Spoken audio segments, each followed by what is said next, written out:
Quite a bit cooler. We could still get up over 20 degrees across the southeast, but many places in the mid-teens, and as I say, quite a shock to the system compared to what we've been used to this week. Cooler still on Sunday as that northerly wind brings down fresher air everywhere. A few showers in eastern areas, but many western and central parts will be dry and bright. But instead of seeing temperatures in the mid or even high 20s, we'll be struggling into the teens and feeling quite a bit colder on those North Sea coasts. Enjoy your weekend. A positive outlook through the night will power through to a bright day ahead. Boxed Home Battery Storage, sponsors of weather on GB News. Join me, Nana Akwe, for an informative, interactive news programme with a difference. It's fun. No, he didn't say that, Dave. I'm so surprised. I think there's an element of truth to that. Join me from 3 p.m. every weekend, only on GB News, Britain's news channel.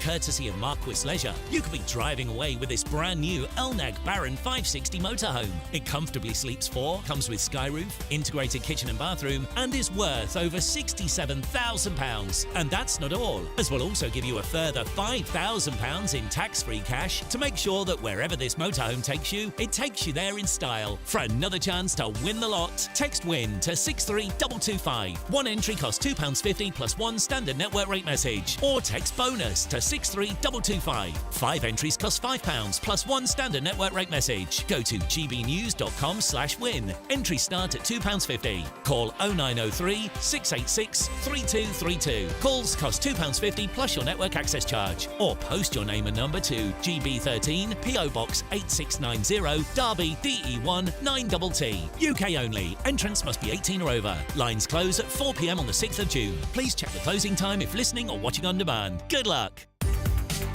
From the school run to the home run, watch a new show for all of Britain. He can say whatever he wants. A straight talking show where all voices are heard. And, you know, when are we going to stop talking about smashing the gangs and actually do it? With the stories that matter from every part of our country. There's a bit of a crash landing there for your Chancellor. Bold, fearless and standing up for you. That's me, Martin Daubney, 3 p.m. till 6 p.m. weekdays, here only on GB News. The People's Channel, Britain's news channel. We have a royal invitation for you this Bank Holiday Monday. It's VE Day. We're going to be here at Buckingham Palace from dawn till dusk and at street parties all across the country. Join us for the pomp, the pageantry, the marches and the dramatic fly-past. A day when we can all feel proud to be British. VE Day all day Monday and throughout next week. Only on GB News, the People's Channel. Britain's news channel. Hi, I'm Michelle Dewberry and my show is your opportunity to cut through all the noise and dive in headfirst to some robust debates. Ideas clash. Situation, isn't it? No, because the failure is... You're deliberately avoiding my point. Nothing's held back. And if you think this is the end of it, wait for more. And we do not shy away from the difficult stuff. Sometimes I want to shake people and say, if only you understood. So join me on Jubes & Co weeknights at 6 p.m. only on GB News, Britain's news channel. The royal family is an enduring symbol of tradition, unity and pride for Britain. At GB News, we celebrate what makes this country great. In our new royal newsletter series, you can join me, Cameron Walker, for Inside the Palace, an exclusive look every week that takes you beyond the gates and brings you the very latest from those at the heart of the monarchy. Never miss a royal moment again. Sign up now. Go to gbnews.com/royal newsletter and get the latest straight to your inbox.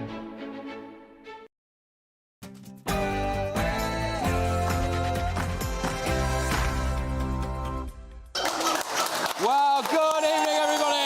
Yes, hello, mate. How are you? Are you okay? Yes, go on. How are you? All right. Hello. How are you? Good evening, everybody. Yes, fantastic stuff. Well, thank you very, very much for turning up to my wonderful live Friday night studio audience show. Absolutely fantastic. Well, I've got a heck of a lot on tonight. We've got a bit of this. I can't see a world in which I would be bringing my wife and children back to the UK at this point. Yes, well, Prince Harry has given an absolutely astonishing interview tonight, and apparently he won't bring his family to the UK. He doesn't know how long his dad has got left either. Bit of a weird thing to say. I would love reconciliation with my family. Well, we're going to have a full breakdown of that bombshell interview also tonight. Two-party politics just died in front of our eyes. Well, what do we make of these local elections, everybody? Happy? Yeah! Oh, there we are, isn't it? Nigel Farage's reform has caused a bit of a political earthquake. We are expecting to hear live from Nigel in the next few minutes, we think. So that's what we think is going to happen anyway. We're also going to be talking about this. Sarah Joanne Pochin, Reform UK, 12,645. So, Reform won in Runcorn and Helsby. They won Greater Lincolnshire. They won Durham. They won Lancashire. They won Nottinghamshire. So, can Farage really be the next Prime Minister? Also tonight. God, is that a Miliband? Where are you going? I'm off to set up GB Energy. See you later. Bye. Surely it's only a matter of time. Surely. Anyway, the Prime Minister refused to guarantee Ed Miliband's job this week. How long has the Energy Secretary got before he gets the boot? And we are now handing out over £1 billion to migrants, to illegal immigrants. Absolutely astonishing. On my panel this evening, we have got Labour MP for Brent West, Barry Gardner. We have got the broadcasting royalty, Christo Fufas over there. Yes. Absolutely. We've got former Tory MP Jane Stevenson. And we've got landlord and activist and firm fan favourite Adam Brooks. All right then, get ready, Britain. Here we go.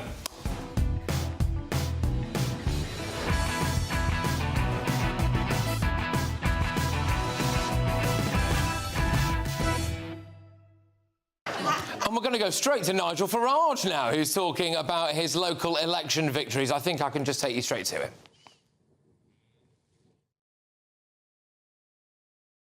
County.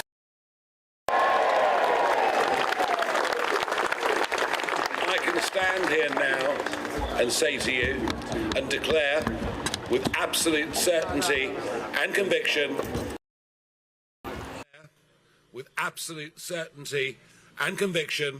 that we are the winners of the 2025 right across the length and breadth of England, and we should be very proud. I said in the early hours of the 5th of July last year, as I stood making my acceptance speech in Clacton, that I would professionalise and democratise the party. The leaps and bounds we've made in just over 9 months are totally extraordinary. We managed to field more candidates than even the Labour or Conservative parties in this election. We had full vetting. We've built over 400 branches. And you know, ever since I launched this campaign on the 28th of March in Birmingham, I've literally spent with the exception of Easter, 5 weeks on the road. And I've travelled to every single one of our county contests. I've met over 1,200 of our candidates that stood. And I tell you something, there is an optimism, there is an energy, there is a belief in this party. And the media can go on saying it's a protest party. And you could argue there's a lot to protest. We are not a protest party. We are all walks of life, all religions, all backgrounds. Together and much enthusiasm. Well, yesterday was quite a day for me. I spent 8 hours going around door knocking on behalf of Sarah Pochin, and when 10 o'clock came and the polls closed, little did we know the emotional roller coaster that Sarah would have to go through. But I'm pleased to say that on the recount, we increased our vote share by 50%. So there we are. We went from 4 to 6, but you know what? It may be a small margin, but it is a huge victory, and we're thrilled to have Sarah on our team. Fantastic.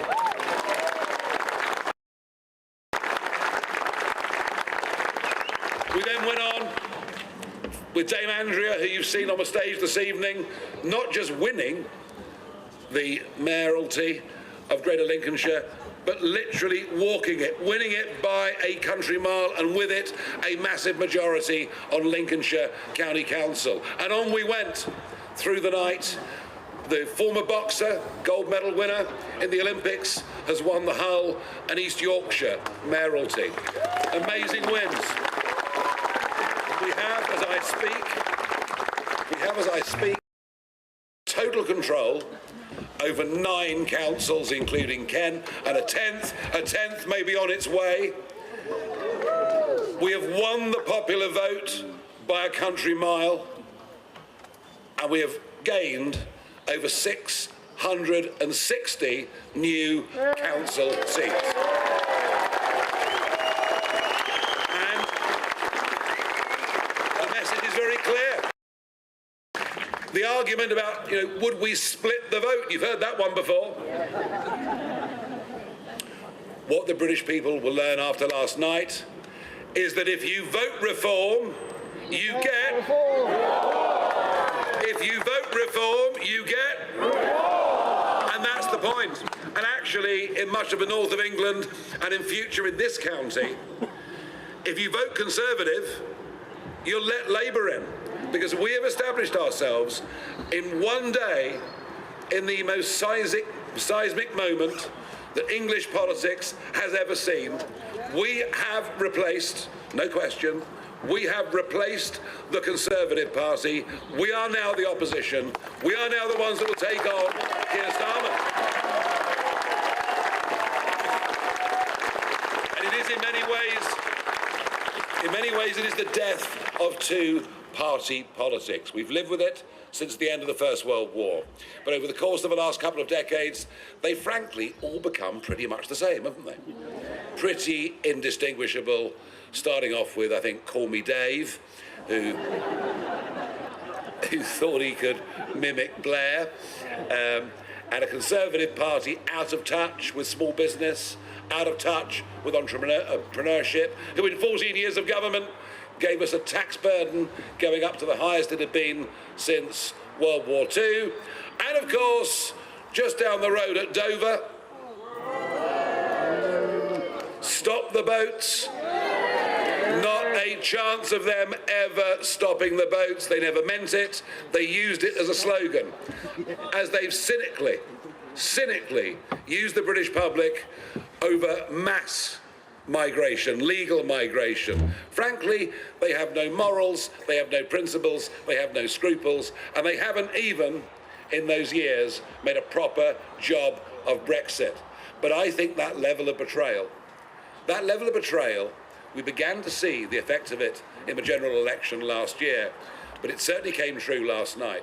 And I genuinely think that this party that has been there for 200 years, governed this country for much of it, what has happened overnight will signal the hollowing out of the Conservative Party, more members leaving, more branches declining, and frankly, without councillors, no incentive to go out and campaign. This is the beginning of the end.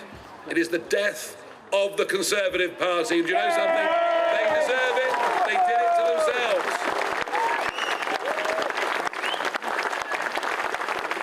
But having said that, as I say, it's not too rosy for Labour. I mean, what has happened? What has happened in Durham today is the equivalent of Kent, where we have won 63 council seats on Durham County Council, and the Labour majority has been reduced to just 4 seats. So we have been taking votes from Labour up north, votes from the Conservatives down south, votes from everybody across the country. And Labour, in 2021, it was a really low point for Keir Starmer. This set of elections produced horrendous results for Labour. He was on the verge of resigning. Pity he didn't. Should have done, absolutely. So we probably would have got somebody worse, you never know. But Labour are down by nearly 200 seats on that low water mark. And if you watch Sky News, in seat tallies, not a Sky News fan over there? More of a GBNews fan? guess? How did I guess? But on Sky News now, the Labour Party are there under others.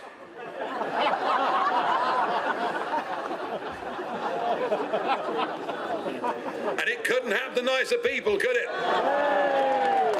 The assault on our family farmers, the attack on small business, the driving out of the country of many of our richest, most entrepreneurial and successful people, the attack on private schools, the attack on virtually everything. And we are a nation that is in economic decline, a nation that is in societal decline, a nation that is in cultural decline. But we know that with the right leadership and the right people's army, and I'm looking at them, we know that what happened overnight is the first step to us going on and making history by winning the general election of 2029.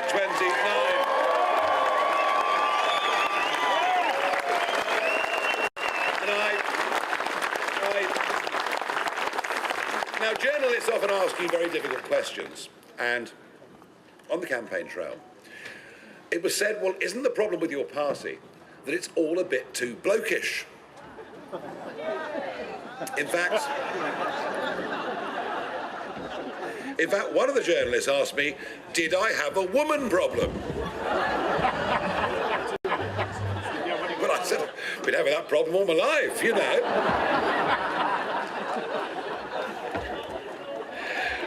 But the thought was that the party didn't have, at the top, elected female representation. But I want to say this to you.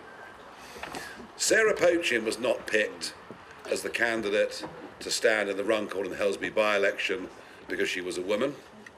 Dame Andrea Jenkins wasn't picked to stand in Greater Lincolnshire because she was a woman. Because we don't believe in dividing everybody up according to race or sex or religion. We believe in meritocracy. Judge people on what they are. Judge people on their conduct. But it just so happens that those two magnificent women have been elected. And before the fun begins, and before... I'm going to pretend not to have heard that one. Before the dancing begins, before the singing begins, I want the enduring final image of this massively successful campaign, of me to be on this stage with Sarah, with Andrea, and that'll be our sign-off. Our thanks to all of you for what you've achieved, and our big shot and image to the country. This is the new face of Reform UK.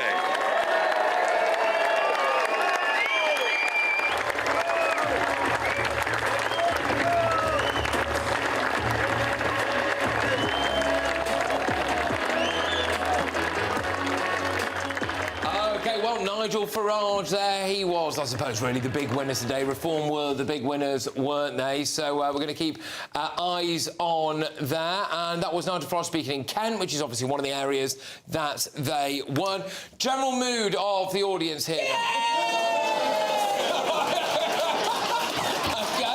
well, I think that just about says it all, doesn't it, really? I think we'll go straight in with a question. What would you like to ask? Is it local election related, is it? It is, yes. Go on then. So, given Reform's strongest performance in Runcorn by-election, Nigel Farage, the man, visible support for his party's candidate, which I believe was Sarah. Yeah. Why did Keir Starmer not to turn up? Yeah. Why did he turn up? Yeah, it's a good question, that. It is a good question. I mean, a lot of people wondered why Keir Starmer didn't go to Runcorn, I suppose, really. Well, why do you think, Barry? You're the man in the know here, really. Should he have gone? Look, first things first, I think whenever you lose an election, you should congratulate the winner. So, congratulations to Reform. They've obviously fought a really effective campaign, and congratulations to them.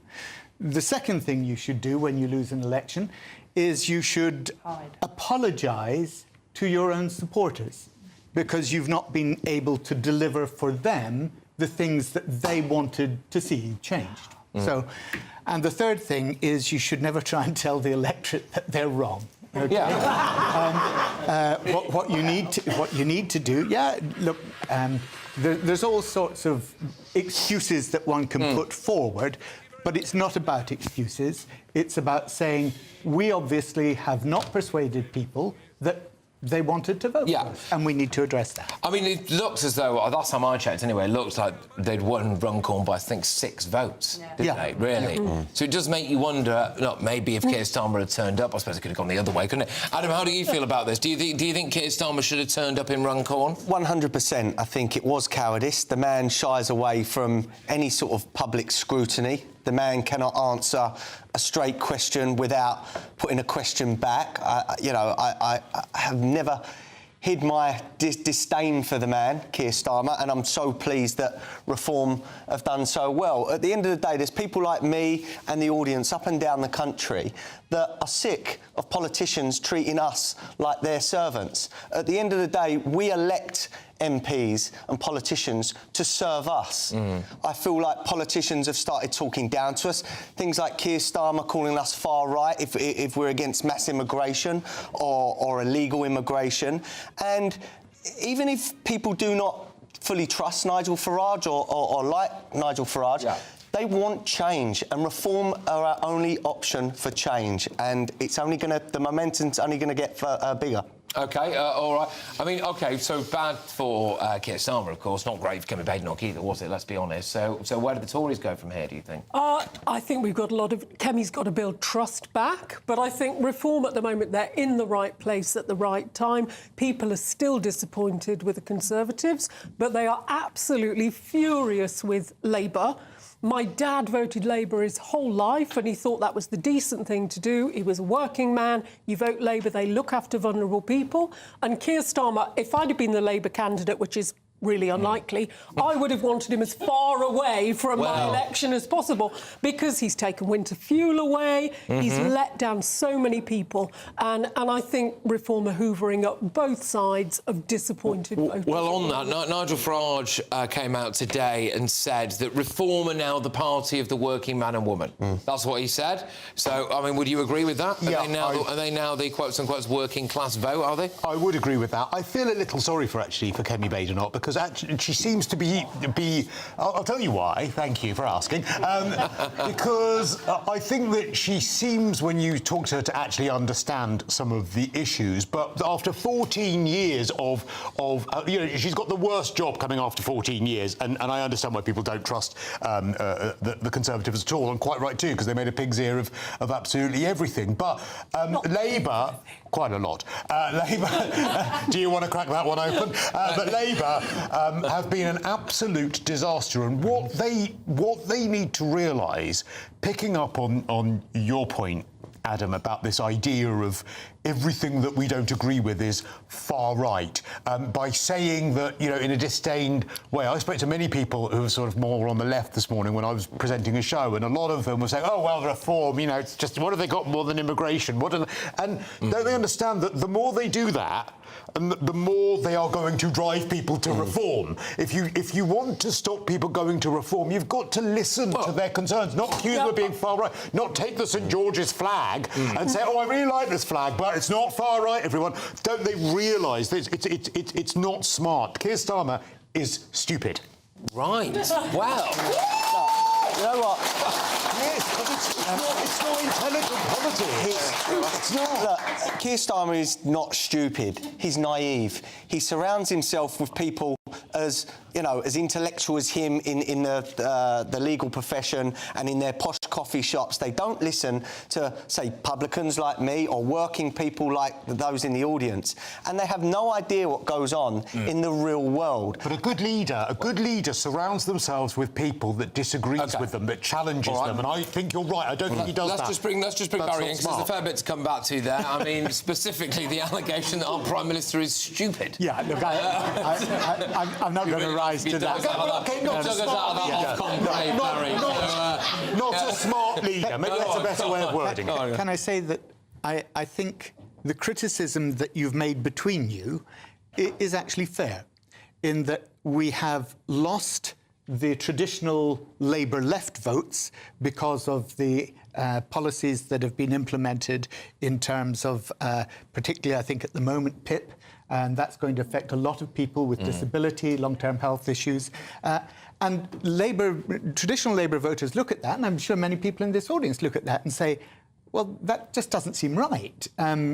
Why is it that we're actually saying, yeah, we've got to spend more here, we've got to spend more there, but we're taking it from some of the people who are the most disadvantaged? So I think we've lost on the left from that, and we've not yet managed to tackle the issues which reform have been going on about. But can I say one thing that I think is important, and that's this.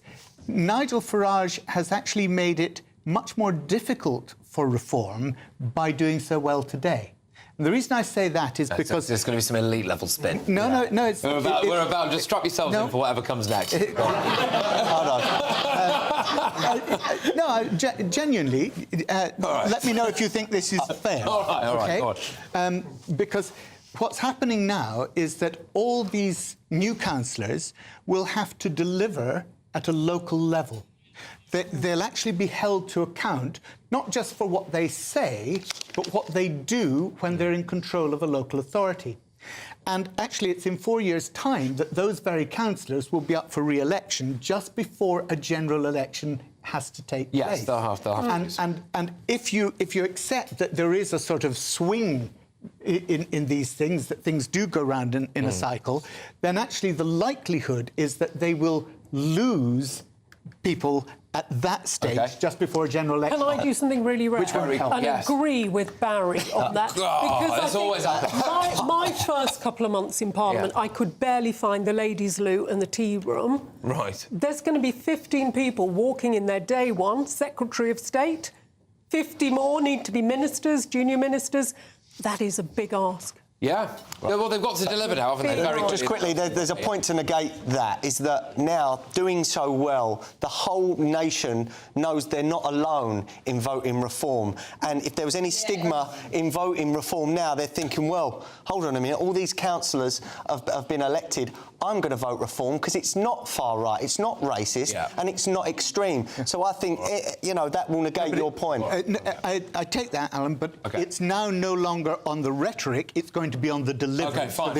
We have to whiz ourselves on. Lively start. Thank you very much, everyone. It's time now, though, for the real reason why you're all here, OK? Not for me, it's not for the elections, it's not for my panel. It's the Great British Giveaway!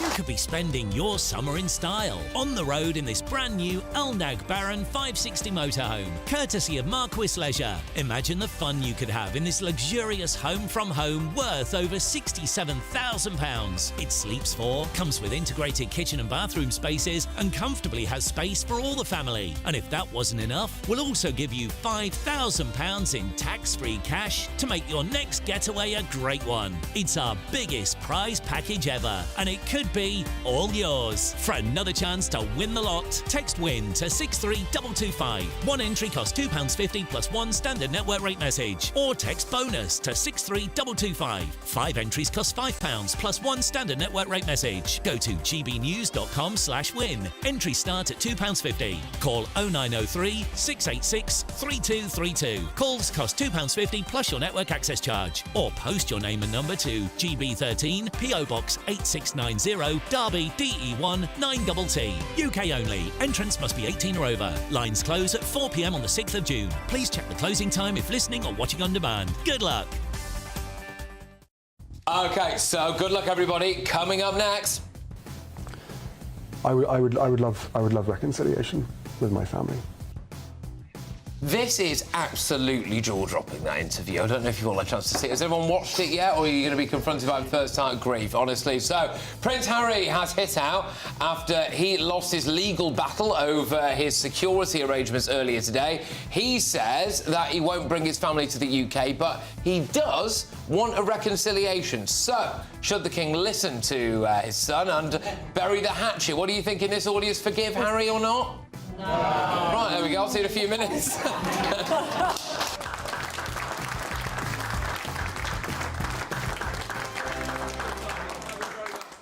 We're proud to be GB News, the People's Channel. And as you know, we always love to hear your views. Now, there's a new way of getting in touch with us at gbnews.com/yoursay. By commenting, you can be part of a live conversation and join our GB News community. You can even talk to me, Bev Turner, or any of the members of the GB News family.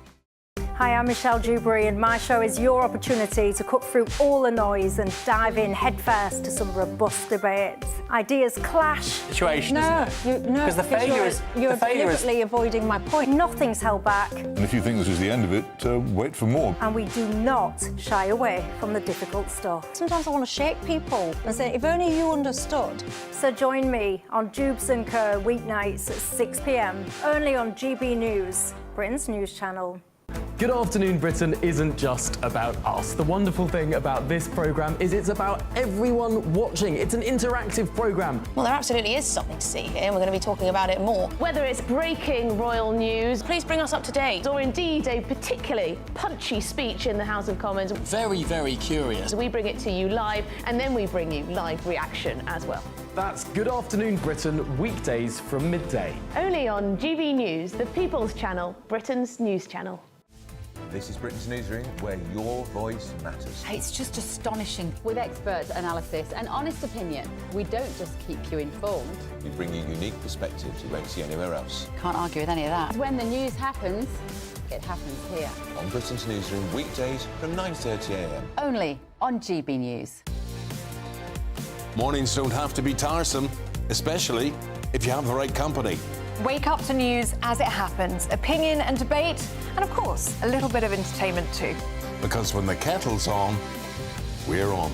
That's Breakfast on GB News, a show worth waking up for. Every morning from 6 a.m. Only on the People's Channel, Britain's news channel. We'll spread the news, you spread the word. We have a royal invitation for you this Bank Holiday Monday. It's VE Day. We're going to be here at Buckingham Palace from dawn till dusk and at street parties all across the country. Join us for the pomp, the pageantry, the marches, and the dramatic fly past. A day when we can all feel proud to be British. VE Day all day Monday and throughout next week. Only on GB News, the People's Channel. Britain's news channel. In the GB Newsroom, we bring you the news as it happens. With our team of dedicated journalists across the UK, we're ready to keep you up to date with what's happening every half an hour, every single day. Bulletins here on GB News, the People's Channel, Britain's news channel.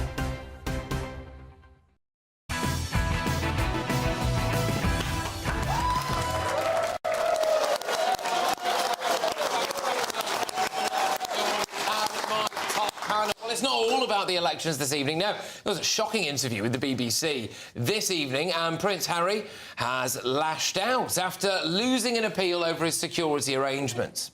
I can't see a world in which I would be bringing my wife and children back to the UK at this point. And the things that they're going to miss is, well, everything. You know, I love my country. I always have done, despite what some people in that country have done. OK, but the Duke didn't stop there. Harry then dropped an absolute bombshell, a massive olive branch to the King. I would love reconciliation with my family. There's no point in continuing to fight anymore. As I said, life is precious. I don't know how much longer my father has. He won't speak to me because of this security stuff. But it would be nice to reconcile. Wow, what on earth should we make of all of that? I'll be honest with you, I thought it was quite surprising that he said that line about, I don't know how long my father's got left. I just thought that was quite bizarre, really. I think why not go straight to the audience on this? So, my good man here on the front row, what would you like to say about Harry, then? Well, quite a bit, quite honest. It's sad, really, because, I mean, being an ex-military veteran myself, you know, he's done so much good work. He has, and he's pressed the self-destruct button. And it's just sad to see that, you know, we seem to be overshadowing that good work he has done. And he's done that himself. Now, there's so many things that are probably going on in his head at the moment, and, you know, doing what he's done, has probably embarrassed himself, he's embarrassed his family, he's pushed his family under the bus for no reason. Now, there should be an opportunity for him to come back. You know, we seem to forget, like I say, his time in Afghan. We seem to forget his time, you know, with, you know, the Invictus Games, which is absolutely fantastic achievement. You know, we've got to take our hats off to that. You know, for the veterans as well that he's worked with, fantastic. But he needs to be given an opportunity to come back to this. You'd have him back, you think? Well, so when he said there that he'd like reconciliation, where are you at with that? How do you want to see that happening? Well, I'd like him to see leave the baggage behind in America, right, and come back by himself. And then, right, OK. You know, it's simple as that, really. Took me a while to realise that you were talking about that, but there we go. Well, all right. He wasn't talking about Samsonite. No, I was thinking, yeah, it's case in the airport. There's no point sitting on the fence, because, I mean, it's there that's dragged him down.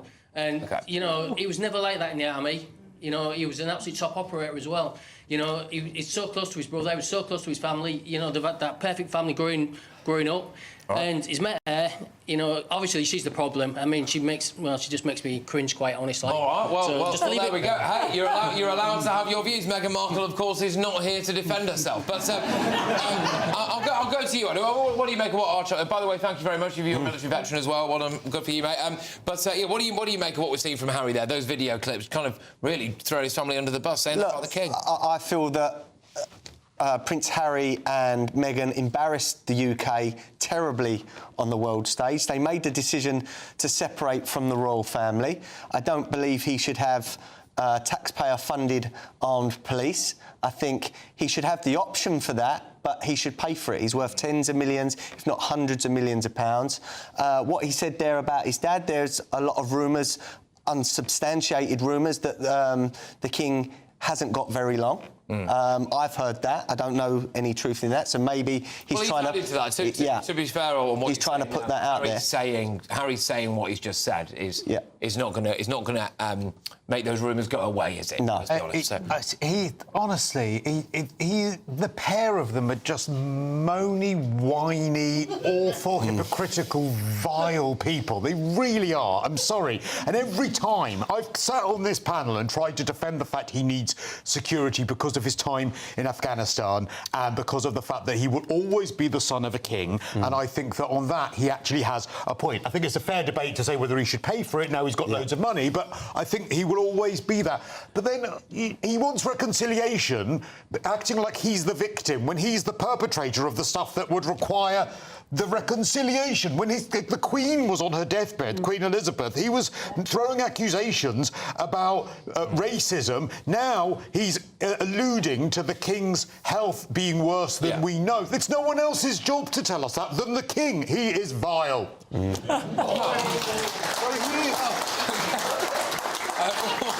What's your view on this, then? What do you think? I want to like Harry, I just do. And I think as a nation, we all used to really like him. Agreed. His grandmother loved him to bits.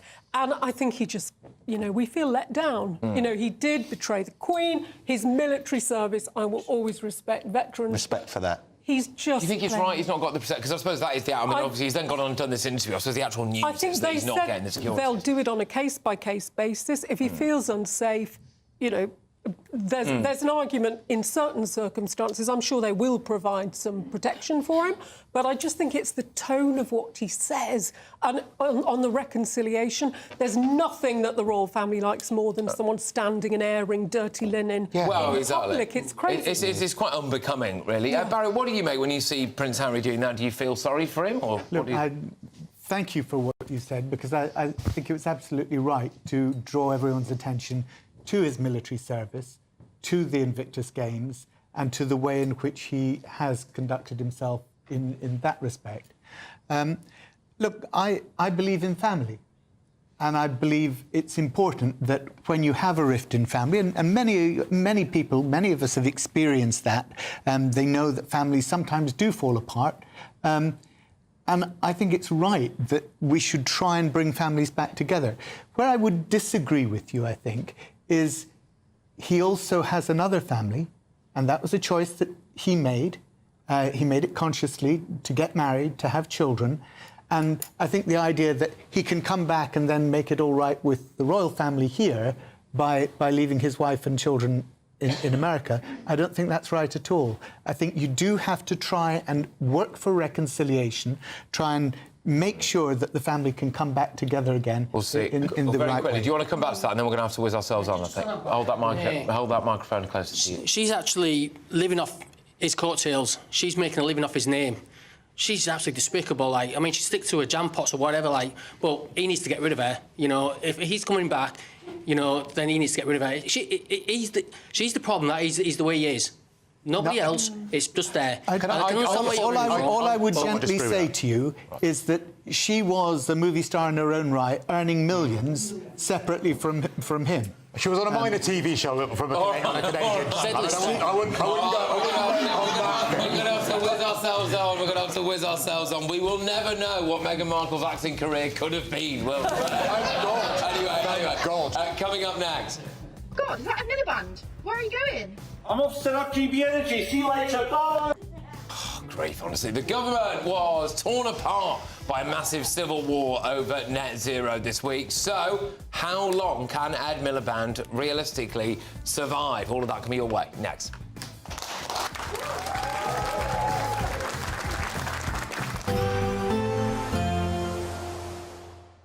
I hope it doesn't rain. Don't worry about it. It'll spoil our holiday. Relax, we're totally covered. All Clear Travel Insurance sponsors GB News travel destinations forecast. An unsettled spell across southwestern parts of Europe, bringing heavy rain and thunderstorms, but elsewhere plenty of warm sunshine, and it should be largely dry across the Canary Islands, Madeira, but as we head towards Portugal, Spain, southwestern parts of France, very unsettled with heavy showers and thundery outbreaks. But across Rome, the Adriatic coastline, much of Greece, it should be largely dry and plenty of sunshine. Now we could see some heavy showers move into northern parts of Rome on Sunday, but otherwise largely dry and temperatures in the low 20s. All Clear Travel Insurance sponsors GB News travel destinations forecast. Welcome to your Friday evening weather update from the Met Office here on GB News. It's a bank holiday weekend, and you know what? The weather looks pretty good. OK, it's going to be a lot cooler than it has been, but many places will be dry thanks to this chunky area of high pressure. That high, though, is moving, and that's what's switching the wind direction.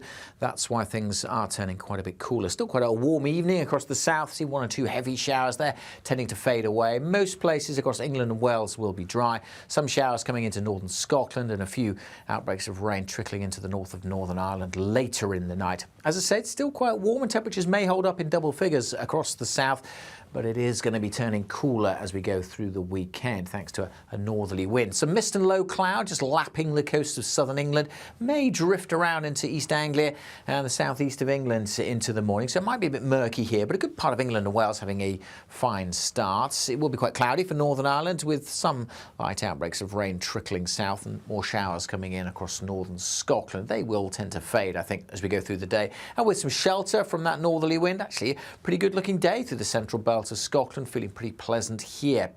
Now, there is the small chance of seeing these heavy showers drift up across the Channel to affect southernmost counties of England for a time through the day today. They could be heavy if you do catch one, but the vast majority won't see them. I think they'll mostly stay to the south and it'll stay dry and bright. But it will be cooler, quite a bit cooler. We could still get up over 20 degrees across the southeast, but many places in the mid-teens, and I say quite a shock to the system compared to what we've been used to this week. Cooler still on Sunday as that northerly wind brings down fresher air everywhere. A few showers in eastern areas, but many western and central parts will be dry and bright. But instead of seeing temperatures in the mid or even high 20s, we'll be struggling into the teens and feeling quite a bit colder on those North Sea coasts. Enjoy your weekend. I'm Christopher Hope. From pop stars to politicians, I'll interview anybody in a pub who's got a political opinion. Join me every Friday on Spotify, Apple Podcasts, YouTube or gbnews.com, or wherever you get your podcasts. This is GB News, the People's Channel. This is Britain's newsroom, where your voice matters. It's just astonishing. With expert analysis and honest opinion, we don't just keep you informed. We bring you unique perspectives you won't see anywhere else. Can't argue with any of that. When the news happens, it happens here. On Britain's newsroom, weekdays from 9:30 a.m. Only on GB News. In the GB Newsroom, we bring you the news as it happens. With our team of dedicated journalists across the UK, we're ready to keep you up to date with what's happening every half an hour, every single day. Bulletins here on GB News. The People's Channel. Britain's news channel.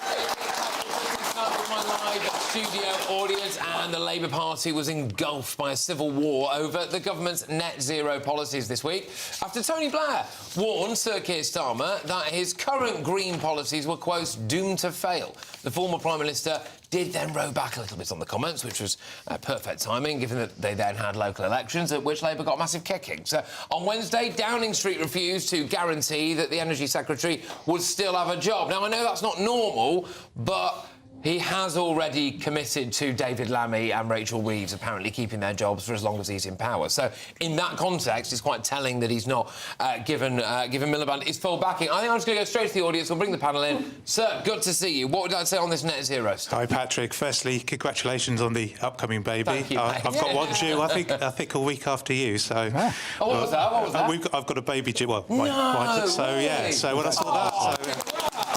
It's not me, it's my other half, Anya. So, hello, Anya. Same names. We have to make sure we have to link up and make sure we don't call it the same thing. You can call it Patrick, though, if you want. Anyway, okay. Well, it is a girl, so maybe Patricia. Okay, all right. Okay, so... Let's try and drag it back to loosely speaking. Yeah. So, question is Keir Starmer losing control of his top team, with Ed Miliband and Rachel Reeves pulling in opposite directions on net zero? What does that say about Labour's ability to govern with a united vision and try to slow reform's inevitable rise to be the next government? Well, there we go. Barry. Okay. Well, I'll start with Joe, then I'll go to Barry. I mean, firstly, do you think Ed Miliband is not long for this political world? Those are the rumours this week. Well, I hope not, but I'd say the same about Rachel Reeves and most of the cabinet, actually. But I think this net zero thing, it was something my former constituents, they see it as a middle-class, hand-wringing obsession. They're made to feel guilty going on the one holiday. They work very hard to go on every year. And I think we've done an enormous amount. So most decent, ordinary people want to be kind to the planet, but it can't cost us an absolute fortune. People can't afford heat pumps, insulating your house, everything else. People want common sense. We've made massive progress. We're less than 1% of global emissions. So Ed Miliband, I think, concreting mines, so we haven't even got the chance to open up mines to get coking coal in the future. Yeah.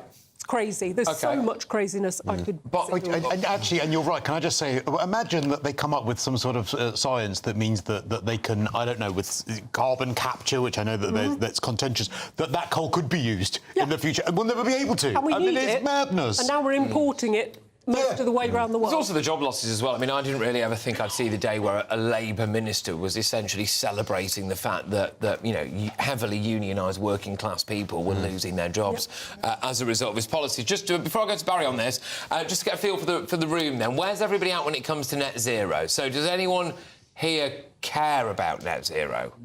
I do. Right, okay. I do. Can I just quickly say, because just on the net zero thing, I like the fact that we're trying to be more environmentally friendly. I think that's a really nice thing, and I actually think if the question was to anyone in this room, do you care about the environment? Do you want to have less rubbish? Do you want things to be a bit nicer? I think everyone would say yes. The problem with net zero is that it is falling on the shoulders of working people who don't earn a load of money, and when you pair that with Labour that loves tax, look at the ultra-low emission zone in London, look at the increased parking charges, look at all those sorts of things, that's when it becomes contentious. OK, now, Barry, so do you think that Keir Starmer will use the local elections as the perfect opportunity to do a cabinet reshuffle, do you think, in Miliband? Look, for me to second-guess the Prime Minister on that, no, I'm not in that ballpark. But I want to take on the issue because I think you're right. Nobody cares about net zero as a philosophical principle, right? It's not, and it's become this sort of, it's net zero. No, it's not about net zero. What do we need from our energy? We need a secure energy source, a secure energy supply.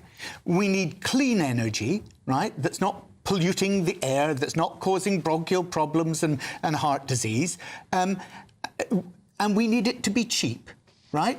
Well, look at it from this point of view. First of all, on the cheap. It costs, and these are the figures that your minister in government gave to one of his own backbenchers about the cost of energy. The cost of gas, the levelised cost of gas, is £114 per megawatt hour. The levelised cost of offshore wind is £44 per megawatt hour. That's in the Hansard record.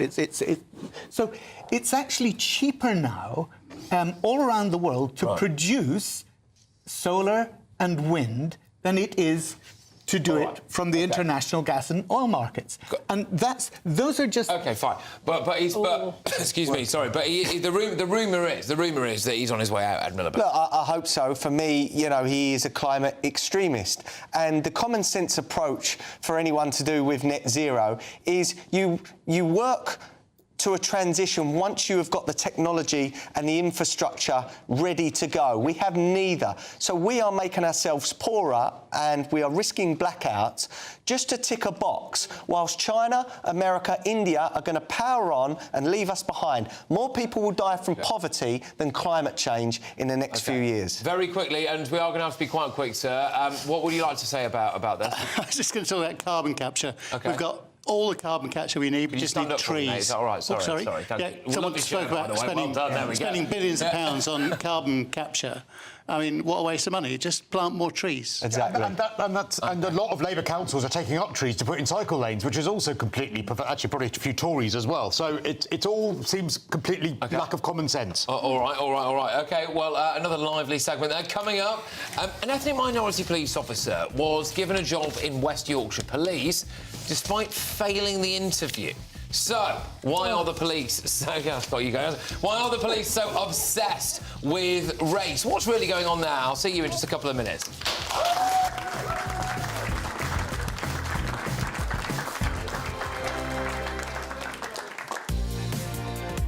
Mornings don't have to be tiresome, especially if you have the right company. Wake up to news as it happens, opinion and debate, and of course, a little bit of entertainment too. Because when the kettle's on, we're on. That's Breakfast on GB News, a show worth waking up for.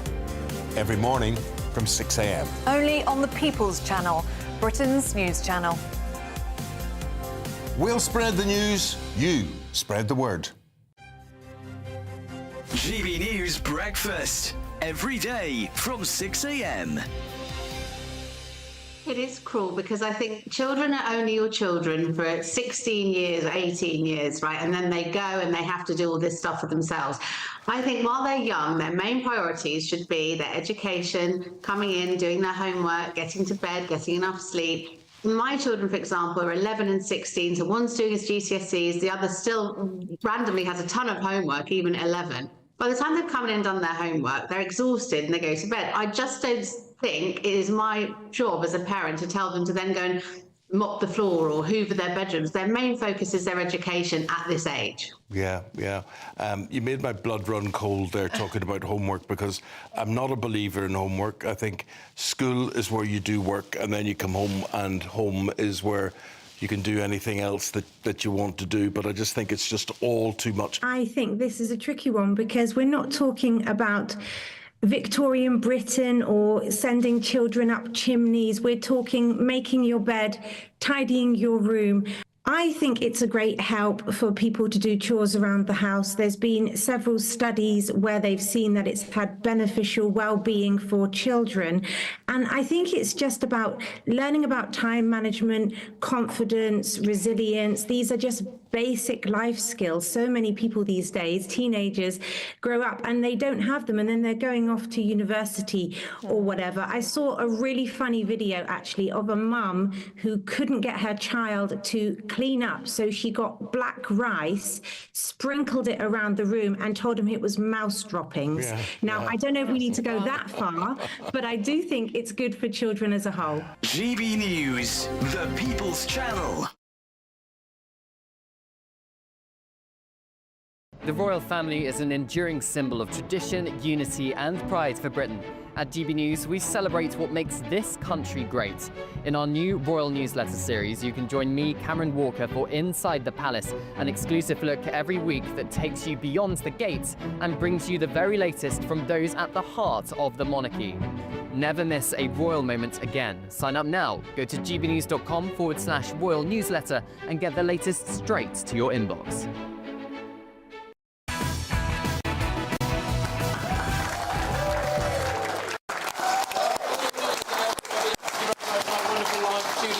Now, West Yorkshire Police has been absolutely slammed after senior officers intervened to ensure that an ethnic minority candidate got the job despite failing a job interview. The female officer was initially rejected but eventually was given a post after her case was taken up by the force's chief officer. So this appears to be, anyway, another example of an obsession with diversity and all of that stuff. There's a chap on the front row here who has got the mic. What would you like to say, sir? I'd just like to ask everybody their opinion. West Yorkshire Police get a lot of bad press when we talk about DEI decisions in the police service. Do we feel it's West Yorkshire or all 43 police services are making the same bonkers decisions? Where are you from, mate? Originally Liverpool.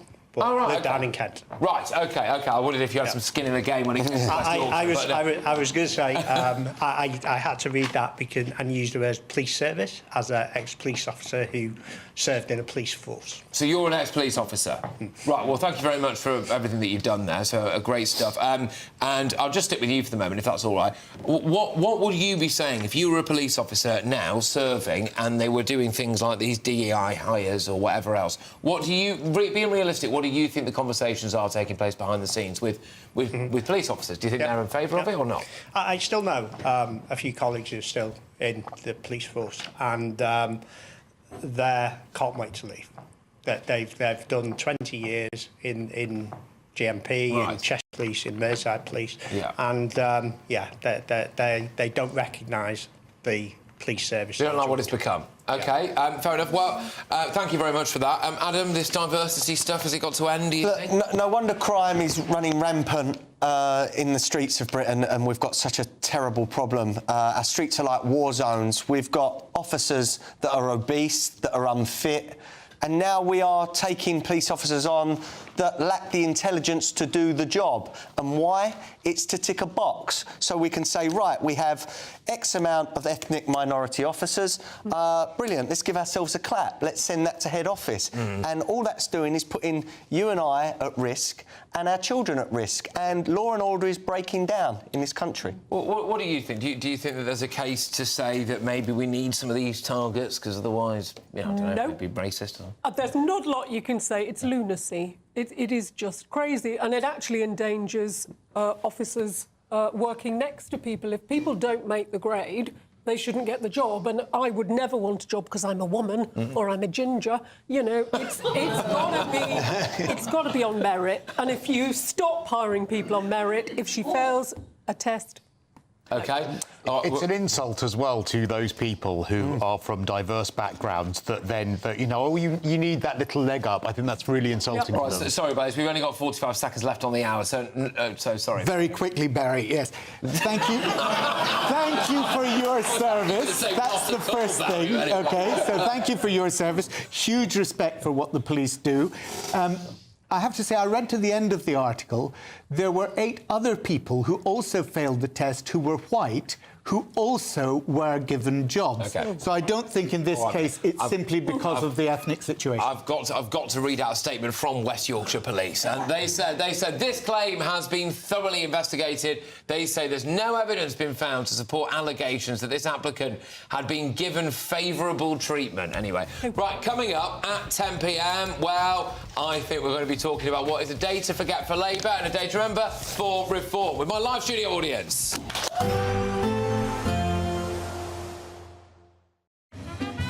A positive outlook through the night will power through to a bright day ahead. Boxed Home Battery Storage, sponsors of weather on GB News. Welcome to your Friday evening weather update from the Met Office here on GB News. It's a bank holiday weekend, and you know what? The weather looks pretty good. OK, it's going to be a lot cooler than it has been, but many places will be dry thanks to this chunky area of high pressure. That high, though, is moving, and that's what's switching the wind direction. That's why things are turning quite a bit cooler. Still quite a warm evening across the south. See 1 or 2 heavy showers there, tending to fade away. Most places across England and Wales will be dry. Some showers coming into northern Scotland and a few outbreaks of rain trickling into the north of Northern Ireland later in the night. As I said, it's still quite warm and temperatures may hold up in double figures across the south, but it is going to be turning cooler as we go through the weekend thanks to a northerly wind. Some mist and low cloud just lapping the coast of southern England, may drift around into East Anglia and the southeast of England into the morning, so it might be a bit murky here, but a good part of England and Wales having a fine start. It will be quite cloudy for Northern Ireland with some light outbreaks of rain trickling south and more showers coming in across northern Scotland. They will tend to fade, I think, as we go through the day, and with some shelter from that northerly wind. Actually, a pretty good looking day through the central belt of Scotland, feeling pretty pleasant here.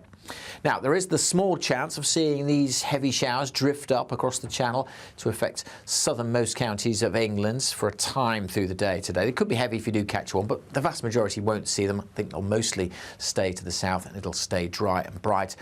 But it will be cooler, quite a bit cooler. We could still get up over 20 degrees across the southeast, but many places in the mid-teens, and as I say, quite a shock to the system compared to what we've been used to this week. Cooler still on Sunday as that northerly wind brings down fresher air everywhere. A few showers in eastern areas, but many western and central parts will be dry and bright. But instead of seeing temperatures in the mid or even high 20s, we'll be struggling into the teens and feeling quite a bit colder on those North Sea coasts. Enjoy your weekend. A positive outlook through the night will power through to a bright day ahead. Boxed Home Battery Storage, sponsors of weather on GB News. Courtesy of Marquis Leisure, you could be driving away with this brand new Elnag Baron 560 motorhome. It comfortably sleeps 4, comes with sky roof, integrated kitchen and bathroom, and is worth over £67,000. And that's not all, as we'll also give you a further £5,000 in tax-free cash to make sure that wherever this motorhome takes you, it takes you there in style. For another chance to win the lot, text WIN to 63225. One entry costs £2.50 plus 1 standard network rate message, or text bonus to 63225. 5 entries cost £5 plus 1 standard network rate message. Go to gbnews.com/win. Entries start at £2.50. Call 0903 686 3232. Calls cost £2.50 plus your network access charge. Or post your name and number to GB13 PO Box 8690 Derby DE1 9TT. UK only. Entrance must be 18 or over. Lines close at 4 p.m. on the 6th of June. Please check the closing time if listening or watching on demand. Good luck. We have a royal invitation for you this Bank Holiday Monday. It's VE Day. We're going to be here at Buckingham Palace from dawn till dusk and at street parties all across the country. Join us for the pomp, the pageantry, the marches and the dramatic fly past. A day when we can all feel proud to be British. VE Day all day Monday and throughout next week. Only on GB News, the People's Channel.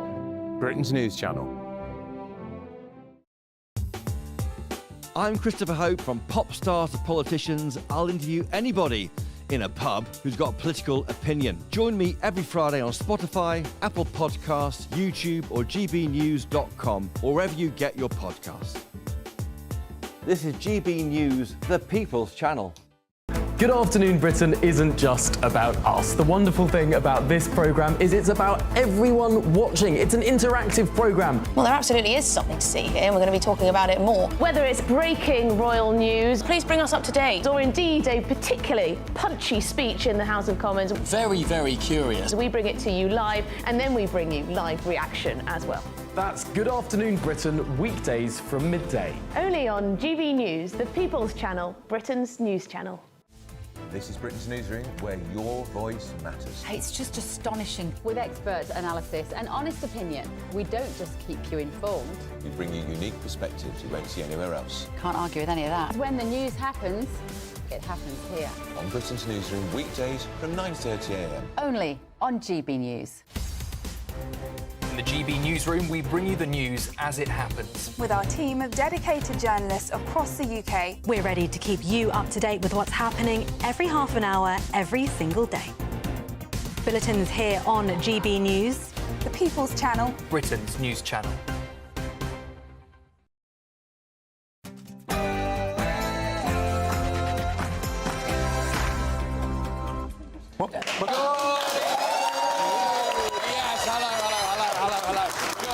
Thank you so much, everybody. It's tremendous to see you. Thank you for coming.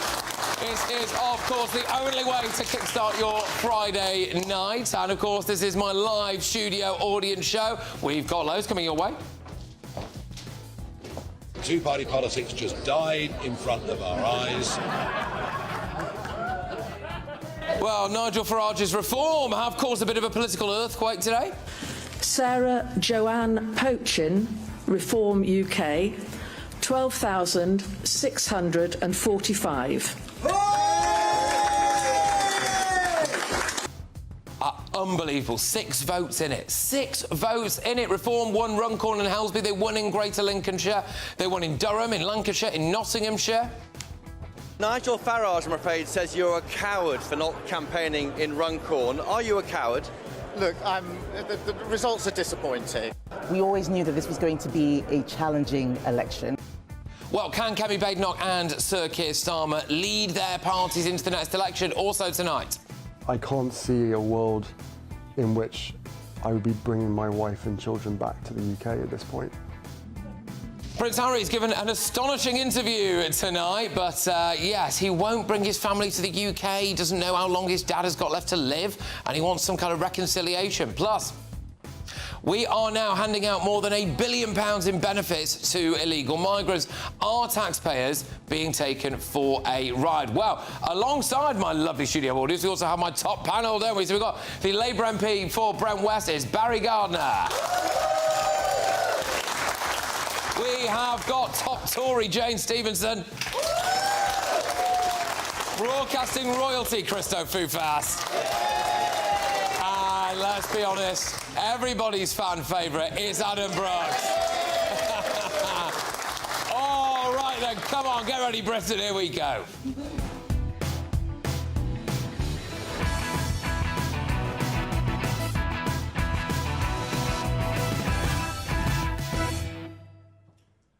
Was today the day that politics change forever in Britain? After your news.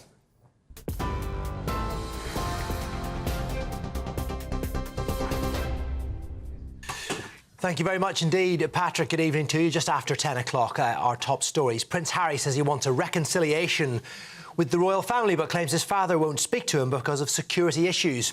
Harry made the comment in an interview with the BBC, broadcast after losing a Court of Appeal challenge over the level of security he receives in the UK.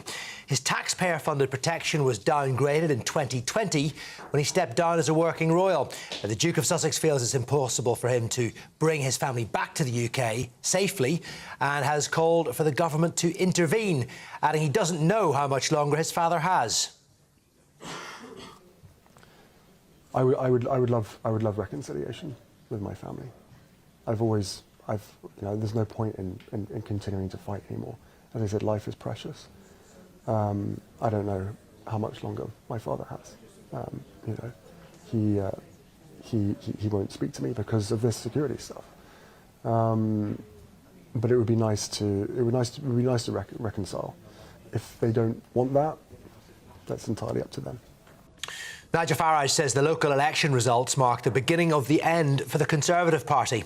He was speaking after sweeping victories for Reform UK across England, in which they gained control of 9 county councils, secured their first 2 mayors and their first female MP after Sarah Pochin won the Runcorn and Helsby by-election by 6 votes from Labour.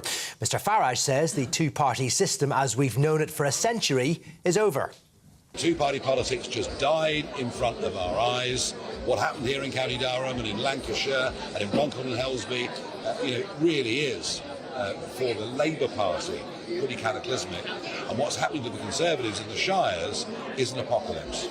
I'm not even sure the Conservative Party can survive this in the long term. So, yeah, big day. And you know what? People vote for us because they want change. They are sick of the two-party system. Labour narrowly held 3 mayoral races but lost control of Cambridgeshire and Peterborough to the Conservatives, who lost all of the councils they previously held. The leaders of both parties accept it's been a damaging day. Results are disappointing, and I could stand here and say to you, opposition parties always do well in by-elections like this. It was very close in Runcorn, etc., etc. But what I want to say is my response is we get it. We always knew that this was going to be a challenging election. I'd been saying that right from the minute that I became leader of the party late last year. And we are renewing our party. We are rebuilding, but it's going to be a long journey. And Sir Ed Davey says the Lib Dems are now the party of Middle England after they secured control of 3 councils, including Oxfordshire and Cambridgeshire. And he's predicted a backlash against reform. I think the more people scrutinise what Nigel Farage says and stands for, I think they'll actually start turning against him. I mean, isn't it interesting, during the campaign, he didn't talk about Trump or Elon Musk, and now he's talking about what he's going to do in local authorities, bringing Musk and Trump-style policies. Finally, the King and Queen are set to visit Canada for the first time since their coronation.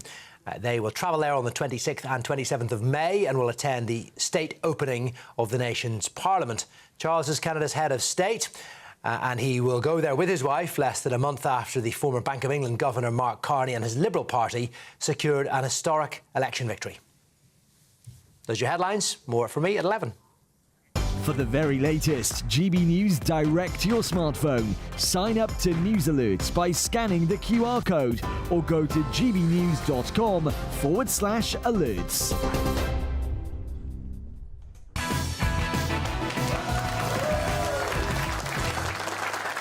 Well, good evening, everybody. This is the live studio audience Friday night show. If you're not here, why not? You need to get yourself in this audience this time next week. But it looks like we are on the brink, maybe, of having Prime Minister Nigel Farage. Yeah. You all laughed at me.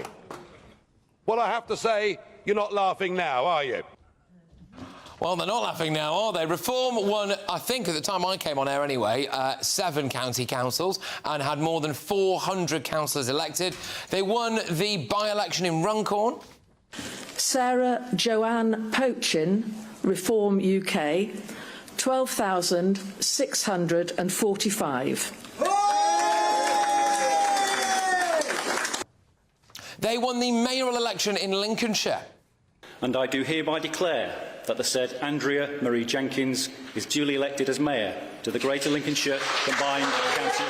The fight back to save the heart and soul of our great country has now begun. And they won big in Hull.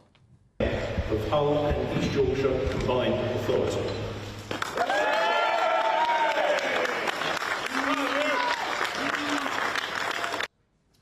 Well, I've just been reliably informed by one of our top panel here that in the last few minutes it's turned out that Reform have now won 10 county councils, apparently. So Reform has taken overall majority of Lincolnshire, Staffordshire, Derbyshire, Lancashire, Kent and Nottinghamshire, and now a few others as well, which were all previously Tory-run. And Reform has also taken control of Durham and Doncaster, where Labour was previously the biggest party. So according to the latest national opinion polls, Reform are on target to win the next general election, and Keir Starmer couldn't even bring himself to show up in Runcorn, so there you go. I honestly think that that's probably because he can't stand normal working-class people, so he'd never be seen dead there, would he? Nigel Farage, I'm afraid, says you're a coward for not campaigning in Runcorn. Are you a coward? Look, the results are disappointing. OK, so those are some of the results today. Anyway, general mood in the room. Happy with these results, do we think? Yeah?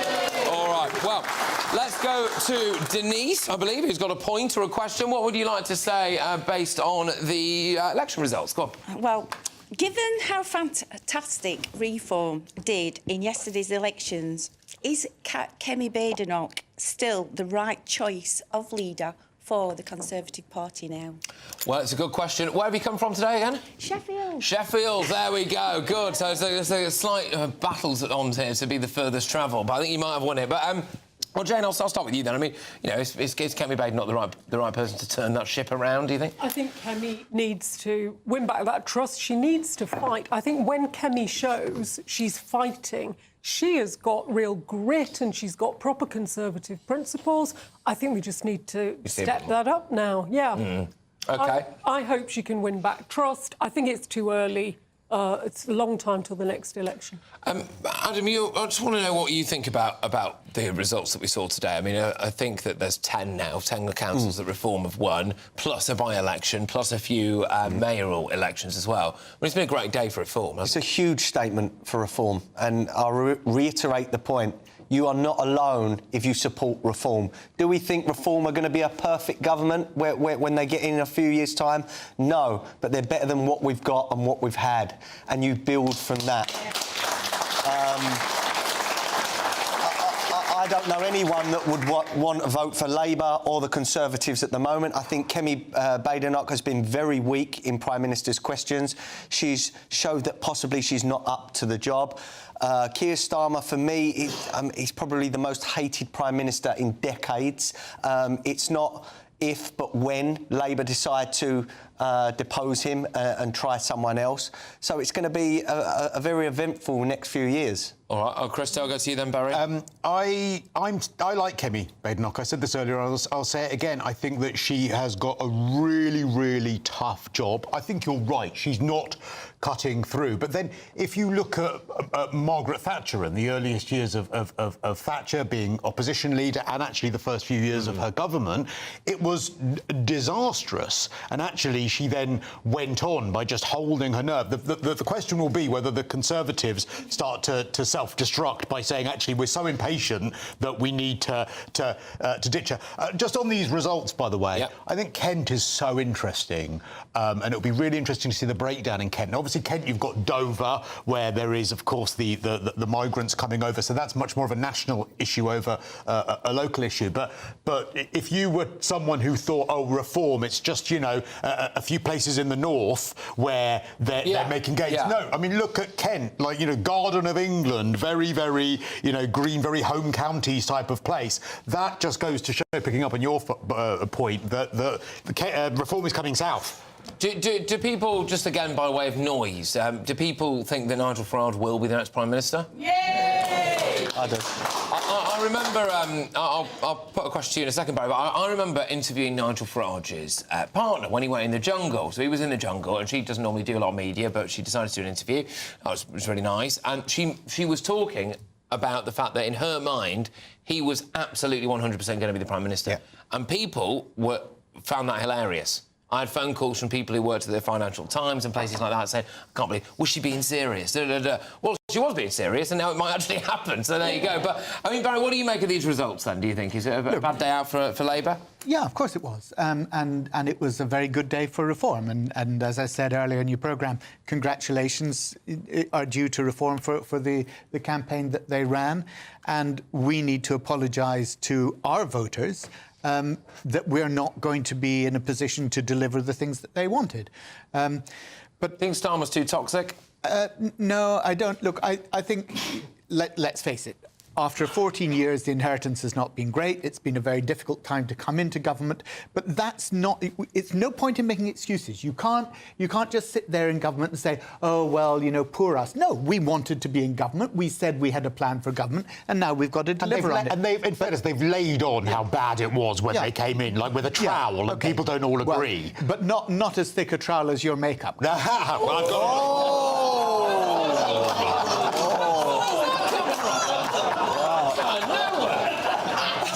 Barry thought we was in the break again, didn't he? I don't know what you mean. I don't know what you mean, Barry, and I'm absolutely furious about you saying that.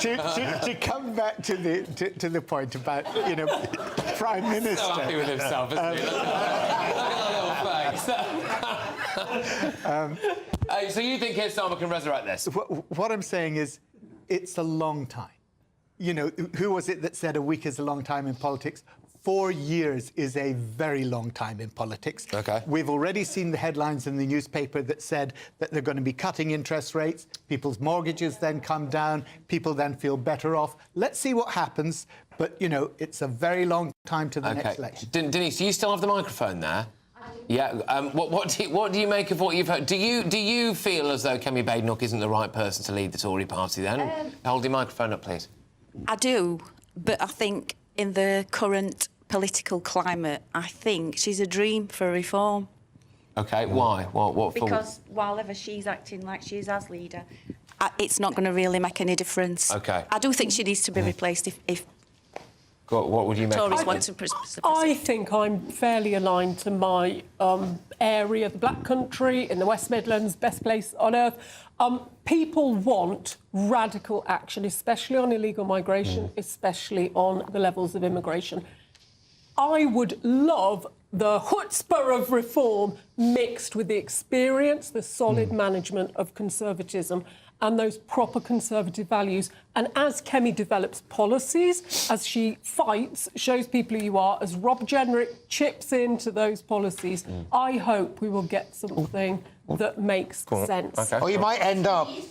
Well, we had Lib Dems for 5 years. Then we had You didn't do Brexit. anything. You didn't absolutely do nothing. You just ignored the voter the whole time. That you voted, you said time and time again you were going to change. And you were going to get net migration down to tens of thousands. You had 14 years to do it and you did nothing. I would absolutely agree on that. And Labour are dire. They are not going to change anything. That's the balance we need. They're not going to change. I'll just put the mic back, just so you know, you're not going to change anything like that. I was the most frustrated person. I spoke about it. I resigned over the Rwanda bill. I was really fed up about illegal migration and migration. But the boat crossings they reduced by a third, and now under Labour they're up nearly 50% on last year. Oh, hang on, sorry. That is... Sorry, 45,000 small boat crossings was your peak. We're now down to 25. You're up 40% on this period. Last year, But their peak was 45,000. But it was a new phenomenon. After the pandemic, they rocketed. They got them down by a third. That wasn't nearly enough, and I'm really angry about it. But Labour, it's open border. Barry, you are up year on year. I mean, it is 40% up year on year, small boat crossings under Labour. And so now, I mean, actually, I think you're looking a bit flushed. Maybe you'd like to borrow my makeup, actually. Those facts don't seem to be agreeing with you. You can't disagree with that. Yeah. There's a bit of spice in the air. I'll tell you what. The biggest touch that reform will have is if Kemi leads the Conservatives into the next election, because you've got Robert Jenrick, who is going viral almost daily on the internet. Whoever is doing his videos is a genius, and he delivers it so well. He's saying the right things. Wrong. You're wrong. Because I'm not wrong. The Conservatives do every single time. They have a leader for 20 minutes and then they say, well, actually, we don't like this one. We're going to do another one. He would take some votes from Reform if he was Conservative leader, and that is a fact. Kemi Badenoch has not come up with policy yet, and she said in the Mail on Sunday last week, I'm not going to just throw out policies. I'm getting my head down. I'm not going to be swayed. And I think that actually in this age of throwing out sound bites right, left and centre, we actually need someone who says, I'm going to consider what I say before I say it. And maybe a few people on this panel should do that. Yeah, I mean, it's obviously Reform have laid the groundwork here, and they've won in a variety of different areas. So Lancashire being one of them. I think Worcestershire was the other one. Kent, all that stuff. So they're not just it's not just a southern or a northern thing, is it? They have got genuine cut through, haven't they? Reform? They absolutely have. They're in the right place at the right time. I have always wanted more ordinary, decent people to get involved in politics, and I suspect for Reform, a lot of those people were elected. Some of them might be a little bit shell-shocked, but they do, as Barry said earlier, they have to deliver. They have to show when they are in charge of stuff, it works better, they're an improvement. Reform have won the working class, Barry, haven't they? Talking about ordinary, decent people, last week I was supposed to give a shout-out to Duncan Baker, your former colleague's Aunt Susan, and I forgot. So, Aunt Susan, here it is, especially for you, ordinary, decent people. There we go. Hello, Susan, I suppose. Duncan Baker, MP. Your way to distract from the election results, isn't it? Your name's now Susan. I'm really confused. But one thing I will say, going back to Nigel Farage, going on the jungle was a masterstroke, because it showed that the great British public, in their millions, that he's a human. He's not some far-right, racist, thug with a party. he's got a human side. He was funny, and suddenly he become more popular from that. So MP should go on more reality shows. No, sorry, I'm only going to say 2 words to that. Matt Hancock. Except Matt Hancock. Well, there we go. All right, well, another lively start. We're very keen to hear from you at home, or wherever you are. If you were in one of those places where you had a vote today, who did you vote for? How did it go? You can go onto Your Say. There's a link at the bottom of the screen right there. But, of course, we've done one of the top topics. Now it's the reason why we all turned up today. It's the Great British Giveaway. Here's how you can be in it to win it. You could be spending your summer in style, on the road in this brand new Elnag Baron 560 motorhome, courtesy of Marquis Leisure. Imagine the fun you could have in this luxurious home from home worth over £67,000. It sleeps 4, comes with integrated kitchen and bathroom spaces, and comfortably has space for all the family. And if that wasn't enough, we'll also give you £5,000 in tax-free cash to make your next getaway a great one. It's our biggest prize package ever, and it could be all yours. For another chance to win the lot, text WIN to 63225. One entry costs £2.50 plus 1 standard network rate message. Or text BONUS to 63225. 5 entries cost £5 plus 1 standard network rate message. Go to gbnews.com/win. Entries start at £2.50. Call 0903 686 3232. Calls cost £2.50 plus your network access charge. Or post your name and number to GB13 PO Box 8690 Derby DE1 9TT. UK only. Entrance must be 18 or over. Lines close at 4 p.m. on the 6th of June. Please check the closing time if listening or watching on demand. Good luck. OK, well, good luck, everybody who's entering that. Still loads to come, including this.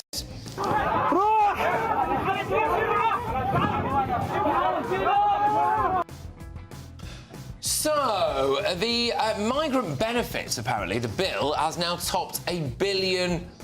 So you, me, everyone we know is paying more than £1 billion of their hard-earned tax money for illegal migrants. That's next.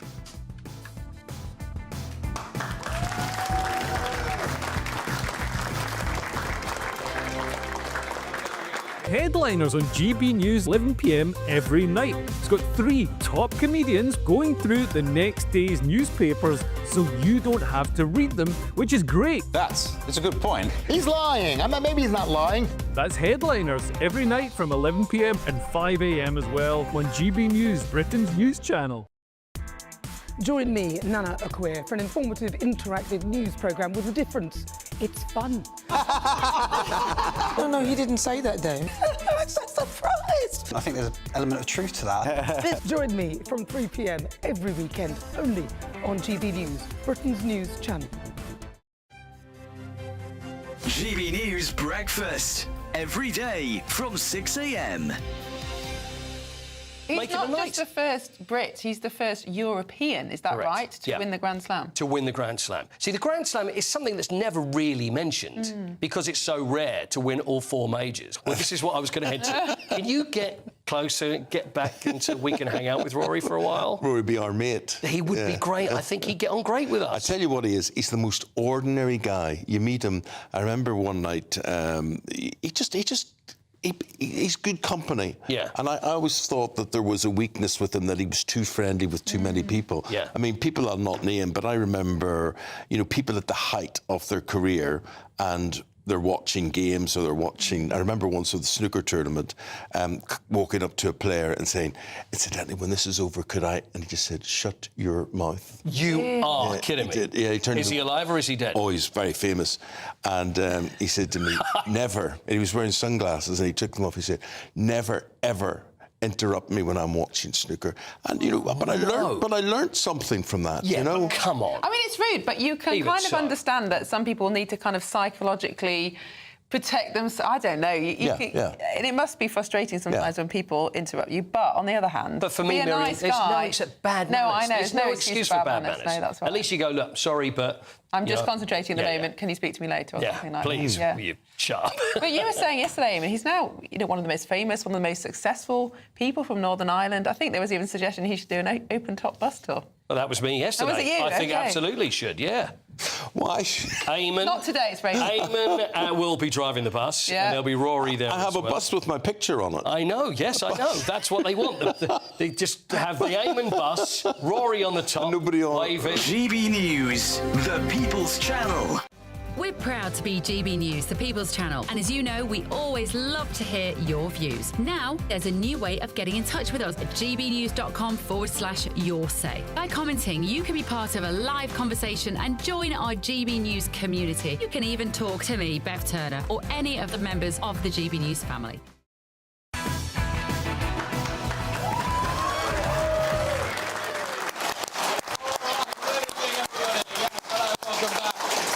Christys tonight. Now, the government data has revealed that benefit claims by migrant households have exceeded £1 billion, following a 39% rise in claims from Asylum over the past year, apparently.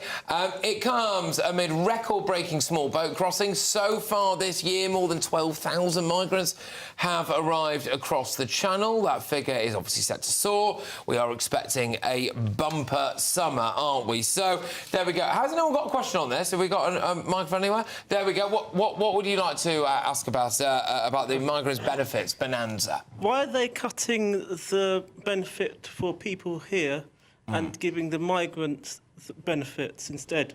Right. OK. So they have cut some disability benefits, haven't they? And it does look as though we are giving quite a lot of money away to people who've just arrived here. Go on, Adam. Look, so the story is that we're giving £1 billion in benefits for families that includes a refugee. But that's small change. We are giving £8 billion a year to benefits to people that were born abroad, foreign born. We're giving £5.4 billion for asylum seeker hotels and for their support. This could do a lot for this country. And we've got to start putting people of this country first. People are sick of it, and that is one reason why Reform are doing so well, because we are being treated like mugs in this country. £1 billion for people who probably really shouldn't be here. It does seem like a whopping great big figure, doesn't it, really? Absolutely, and I think it is fodder for Reform votes. You can understand that. People want to feel British people who pay the taxes, their interest is above the rest of the world. And you could say the same about farmers. We're supporting farmers in other countries while taxing family farms out. You know, there are so many different issues, but clearly this bill is out of control. Well, it's out of control, and Christo, it does look as though the Channel crossings are going to increase as well, from what we understand anyway. There are literally thousands of people queuing up on the other side of the Channel. The weather's good, so they're all coming. I mean, if today's figure is right, that it's 12,000, I mean, I think it was only 2 days ago it was 11. So we've done 1,000. There's been a surge. A couple of days, haven't we? There has been a surge. And that is why I'll return to the Reform result. Kent County Council, it wasn't the whole of Kent, Dover. I mean, that's why that has now gone to Reform, because people in Dover are absolutely sick of this, and the problem is that that benefits bill that you've just outlined, the one that's going to migrants, obviously we can't afford that as a country, and we are an incredibly kind and compassionate country. And I've said this week after week, and I'll say it again: genuine people. When we look at Ukraine, we are really compassionate, but we're also, I think, as a nation, people are looking at it and saying it's gone just way too far. But the other side of it, when you look at the benefits bill for both migrants and for people who weren't born here and for other people, is that why you're taxed so heavily in this country now that people probably do look at it wrongly and say, well, what's the point? What's the point in working? What's the point in actually trying to improve myself? What's the point in having some of that self-motivation? Because the government will just take most of it. Is there a sense, do you think, do you all kind of feel as though you're paying too much tax? Is that a general... That's the general thing. Do you think as well that you don't like where that money is being spent? Is that something that gets a few nods going on? But you don't really try. I tell you what, could we move the microphone over to this gentleman, please, here on the front now? And Barry, I'll come to you on this. So Smash the Gangs, obviously not very smashy, is it, really? They're coming over. Not yet, absolutely. Look, 3 times now, Patrick, you have said illegal migrants, when the auto cue actually said migrants. And I want to draw the distinction between illegal migrants and migrants, because, as Christos said, if you come here as and you're accepted as a refugee, and you have a legal right to be here, you can be here for years and years and years and become a British citizen. And that's its settlement. And many people who are migrants have that right to be in the country. They're accepted as having the same rights as anybody else in this country. And therefore, when the figure says we're spending £1 billion on migrants, we shouldn't confuse that with spending £1 billion on illegal migrants. Now, I'm not saying that we should be spending money on illegal migrants. Of course we shouldn't, right? And we do need to smash the gangs, and we do need to change the whole way in which this is happening. But that's what we're trying to do. We're trying to get the negotiations with the French and with the EU to do it. We're trying to change the international legislation so we create safe and legal routes for the genuine refugees to come here, and to separate them out from the economic migrants who want to come here for economic reasons. But I think the global movement and global migration has so changed. The United Nations estimated 100 million people, I think in 2022, were on the move looking for somewhere better to go. Yeah. Clearly, the numbers of people who want to come and live in the UK are way more.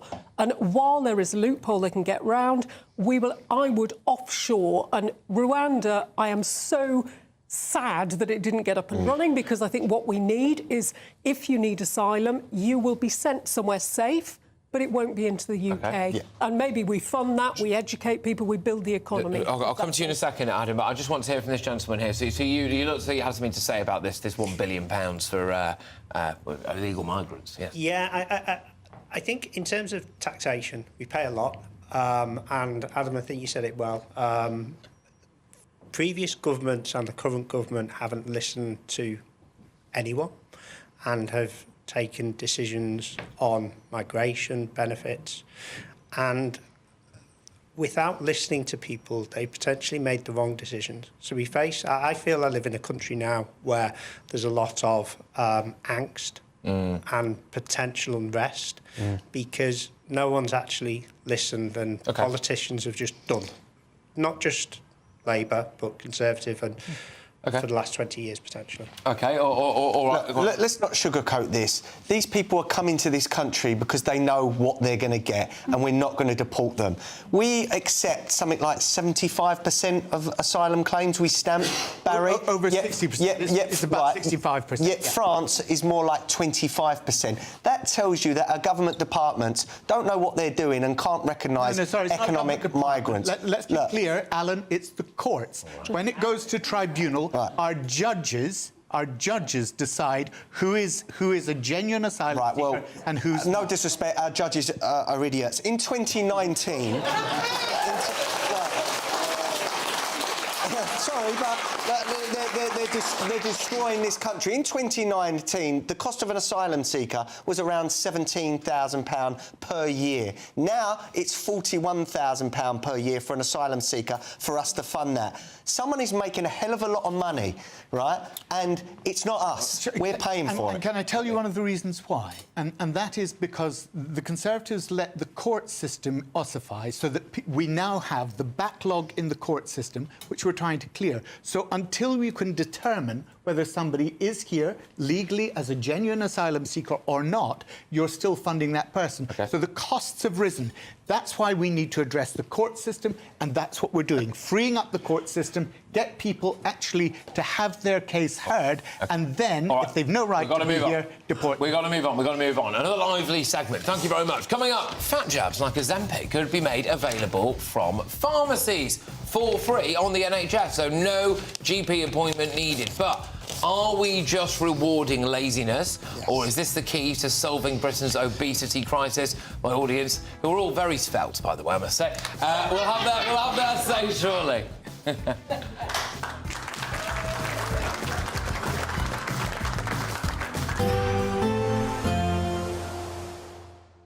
I forecast a perfect holiday in the sun.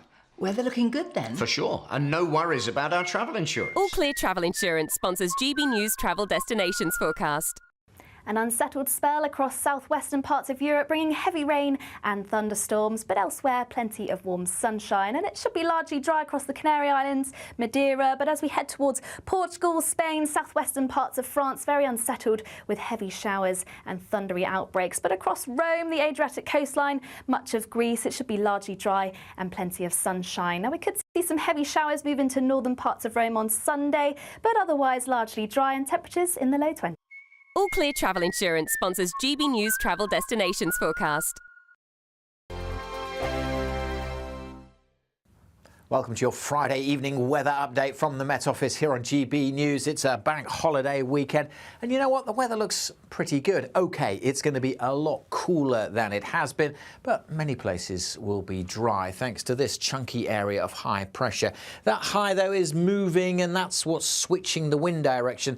That's why things are turning quite a bit cooler. Still quite a warm evening across the south. See 1 or 2 heavy showers there, tending to fade away. Most places across England and Wales will be dry. Some showers coming into northern Scotland and a few outbreaks of rain trickling into the north of Northern Ireland later in the night. As I said, still quite warm, and temperatures may hold up in double figures across the south, but it is going to be turning cooler as we go through the weekend thanks to a northerly wind. Some mist and low cloud just lapping the coast of southern England, may drift around into East Anglia and the southeast of England into the morning, so it might be a bit murky here, but a good part of England and Wales having a fine start. It will be quite cloudy for Northern Ireland with some light outbreaks of rain trickling south and more showers coming in across northern Scotland. They will tend to fade, I think, as we go through the day, and with some shelter from that northerly wind. Actually, a pretty good looking day through the central belt of Scotland, feeling pretty pleasant here.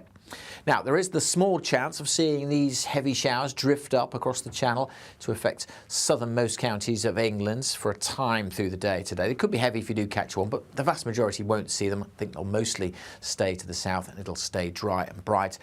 But it will be cooler, quite a bit cooler. We could still get up over 20 degrees across the southeast, but many places in the mid-teens, and as I say, quite a shock to the system compared to what we've been used to this week. Cooler still on Sunday as that northerly wind brings down fresher air everywhere. A few showers in eastern areas, but many western and central parts will be dry and bright. But instead of seeing temperatures in the mid or even high 20s, we'll be struggling into the teens and feeling quite a bit colder on those North Sea coasts. Enjoy your weekend. We have a royal invitation for you this Bank Holiday Monday. It's VE Day. We're going to be here at Buckingham Palace from dawn till dusk and at street parties all across the country. Join us for the pomp, the pageantry, the marches and the dramatic fly-past. A day when we can all feel proud to be British. VE Day all day Monday and throughout next week. Only on GB News, the People's Channel. Britain's news channel. From the school run to the home run, watch a new show for all of Britain. He can say whatever he wants. A straight talking show where all voices are heard. And, you know, when are we going to stop talking about smashing the gangs and actually do it? With the stories that matter from every part of our country. There's a bit of a crash landing there for your Chancellor. Bold, fearless and standing up for you. That's me, Martin Daubney, 3 p.m. till 6 p.m, weekdays, here only on GB News. The People's Channel, Britain's news channel.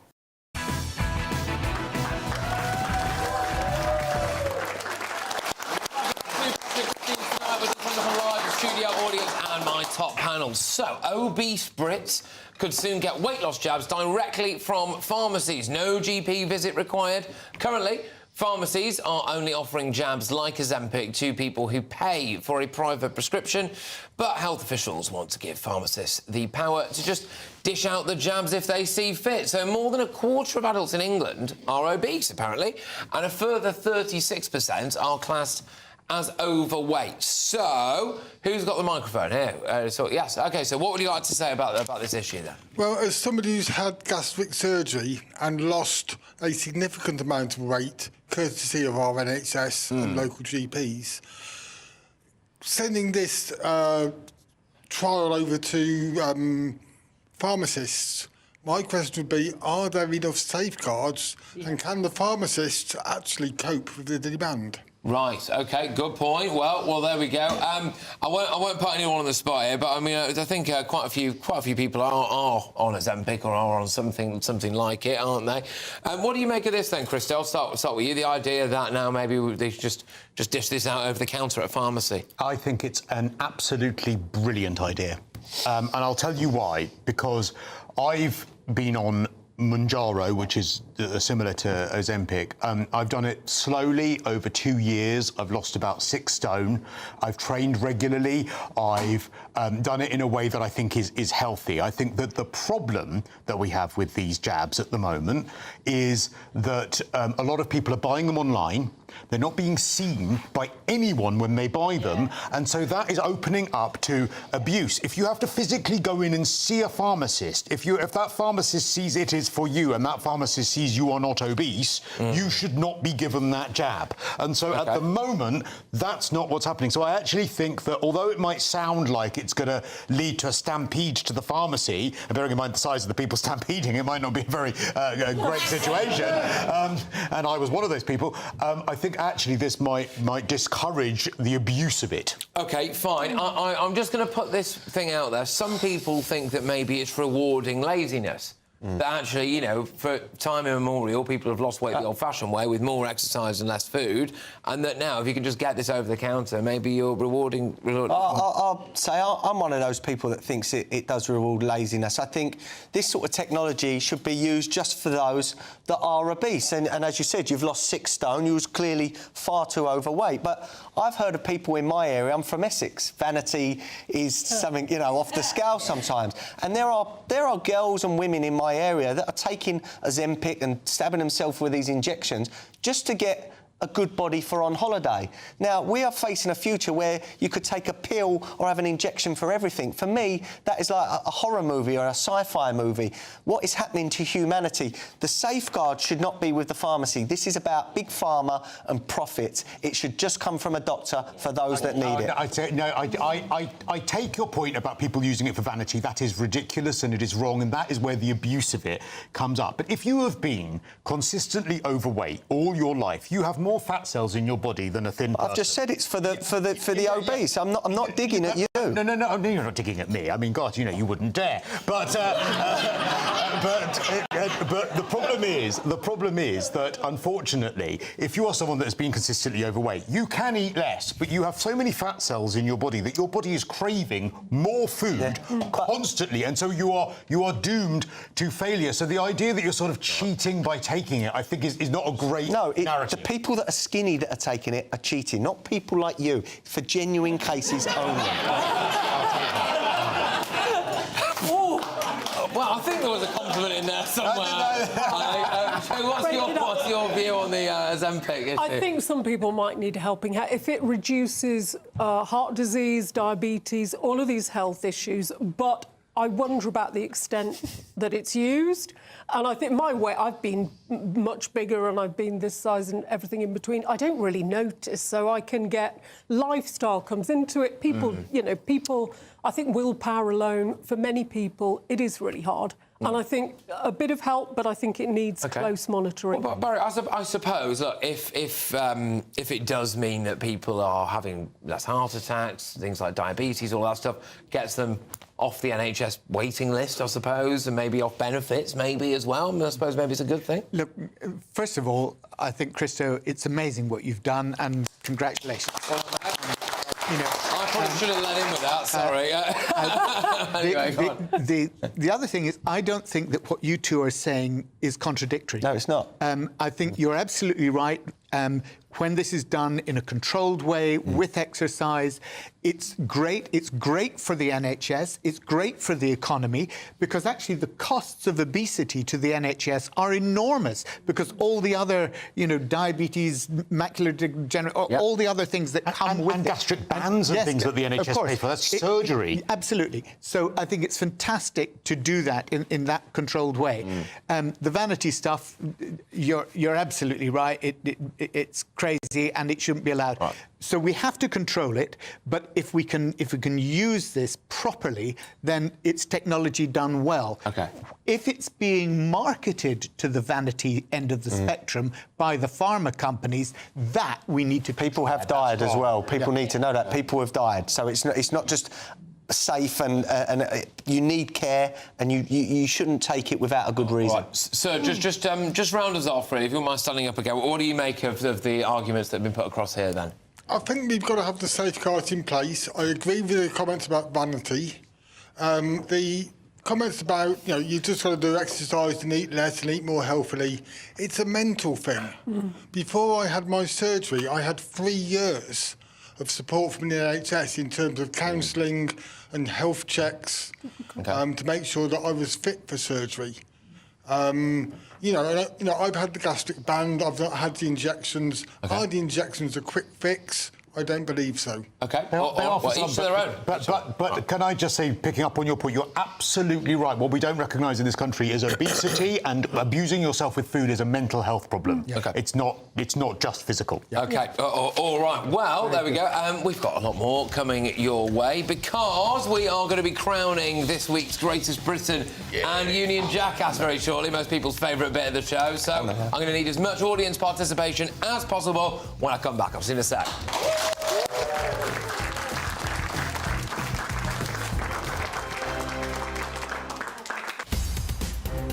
In the GB newsroom, we bring you the news as it happens. With our team of dedicated journalists across the UK, we're ready to keep you up to date with what's happening every half an hour, every single day. Bulletins here on GB News, the People's Channel, Britain's news channel. Headliners on GB News 11 p.m. every night. It's got 3 top comedians going through the next day's newspapers so you don't have to read them, which is great. That's a good point. He's lying. Maybe he's not lying. That's Headliners every night from 11 p.m. and 5 a.m. as well on GB News, Britain's news channel. GB News Breakfast every day from 6 a.m. Do you know that Gladiators is the TV show most likely to get you thinking about moving, about exercising? Well, who better to talk to us about than Gladiator and Olympian Montel Douglas. Good to see you this morning, Montel. What way does Gladiators work in getting people to move? I think Gladiator spans all generations, which is one of the things that I love the most. We have everyone from 2-year-olds doing our moves and feeling like superhuman, all the way up to, 90s, 100, people saying that they're really inspired to start moving, to start thinking differently about their health in a range of different things, but also just to think that, why can't I do it? And everyone's got a story, everyone's journey, their strength journey is very, very different. Mine's been very different, like I said, from summer to winter into Gladiators. Even that was a massive shift. So I think it's just inspiring people to think that they can do it. Montel, what if I just hit upon that area about can't do? I'm in a position where I can't do a lot of things now. I regard watching Country File on a Sunday night as huge exercise for me. What if you just believe you can't do anything? I'm really sad that you said that, Eamon. You can do whatever the thing is, as well, if you think you can or you think you can't, you're usually right. And I always say, try. I think many of us, the first time I climbed up of a wall doing Gladiators, I'm petrified of heights, and people know that. And you will never know that now because I went on there and, I got frightened, I was brave, and then kept on doing it. And I think the hardest thing is to start. And what I hope is that, we're inspiring people to start something that they never thought, because you don't know until you try. And then also, it doesn't matter what it is. As long as you just make that first move, you can get better. And then you'll feel braver when you do it. GB News, the People's Channel. Join me, Nana Akwe, for an informative, interactive news programme with a difference. It's fun. No, he didn't say that, Dave. I'm so surprised. I think there's an element of truth to that. Join me from 3 p.m. every weekend, only on GB News, Britain's news channel.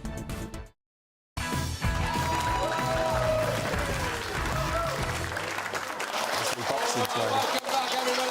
Thank you very much for tuning in. Thank you very much for being in the audience as well. I say it every week, but I mean it every week. It's the best audience yet. So, we are going to do to Greatest Britain Union Jackass now, so we're going to need a bit of help from everyone here.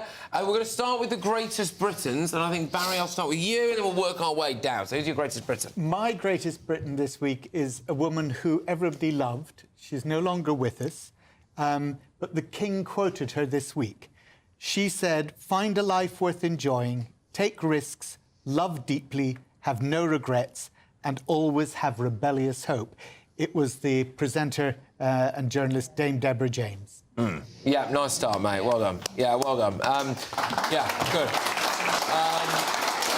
Who's your Greatest Briton, please? My Greatest Briton this week, Johnson Bahari and a group of other veterans campaigned outside the Imperial War Museum to keep those Victoria Crosses on display so that we can all learn about the bravery and those acts of valour. And I think as we're leading up to VE Day 80th anniversary, I think it is so... Well done, everyone. Come on, Christo, beat that. OK, I'm going to nominate... They've had some stick. The police doesn't do well with everything, you know, all the things that we've been discussing today. But I'm going to nominate Britain's firearms officers because they have to make... It's 20 years since John Charles de Menezes. There's obviously the news that now there's going to be further action on this Chris Cava, the shooting.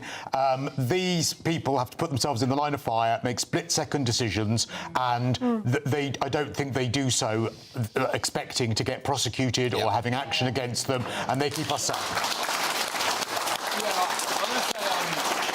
I covered it quite a lot on Wednesday, which is there's a kind of basket of jobs now. So whether it's armed police, people in the army as well, or prison officers, who it seems to me that if you just do your job, you can quite easily find yourself in court for something, and then that's a massive problem. Why do you want to do it? I wouldn't want to make that decision. I've got, you know, I wouldn't want to. Yeah. I wouldn't want to. Yeah, well, okay. Go on, Adam. Mine is the new mayor of Greater Lincolnshire. It's Andrea Jenkins. Despite the smears and despite the lies, she's conquered through, and I wish her the best in her new role. Well, there we go. Yes, OK, all right. Well, I don't know how you're going to choose this one. We're just going to do it noise-related. So we've got Dame Deborah, Barry's choice there. We're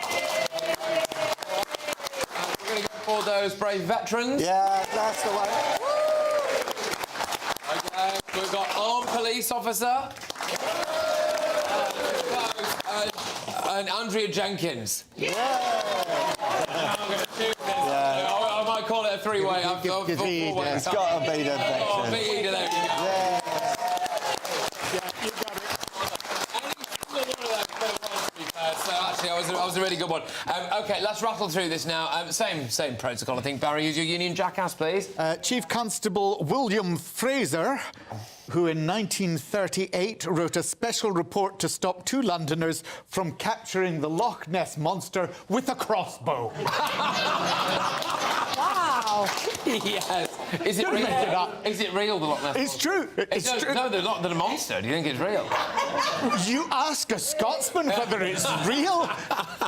Good stuff. Go on, here's your Union. You want to ruin our tourist industry? Yeah, exactly. Yeah, it's very real. There's two of them. Anyway, go on. Real.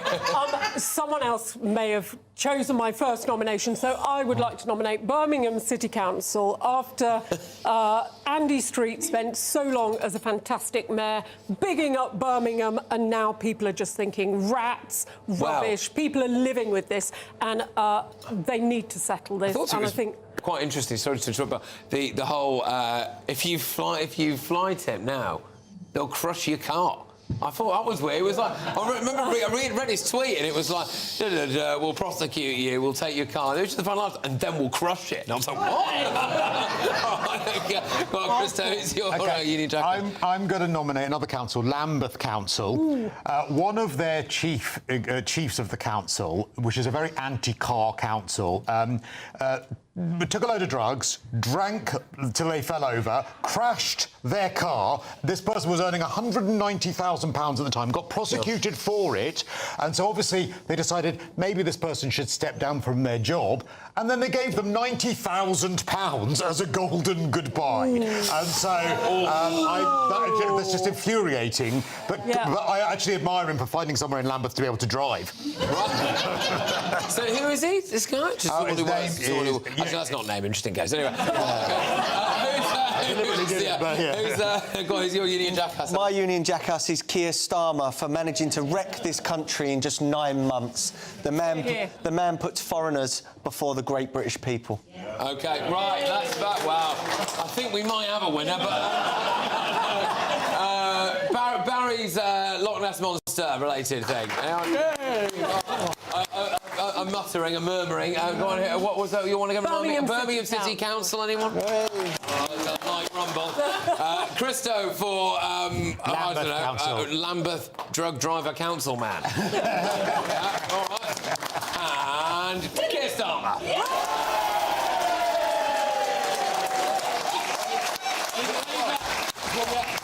In Labour HQ, they're going to play that clip that's just Keir Starmer than a big cheer. Guys, thank you so much, everyone. I hope you've enjoyed it as much as I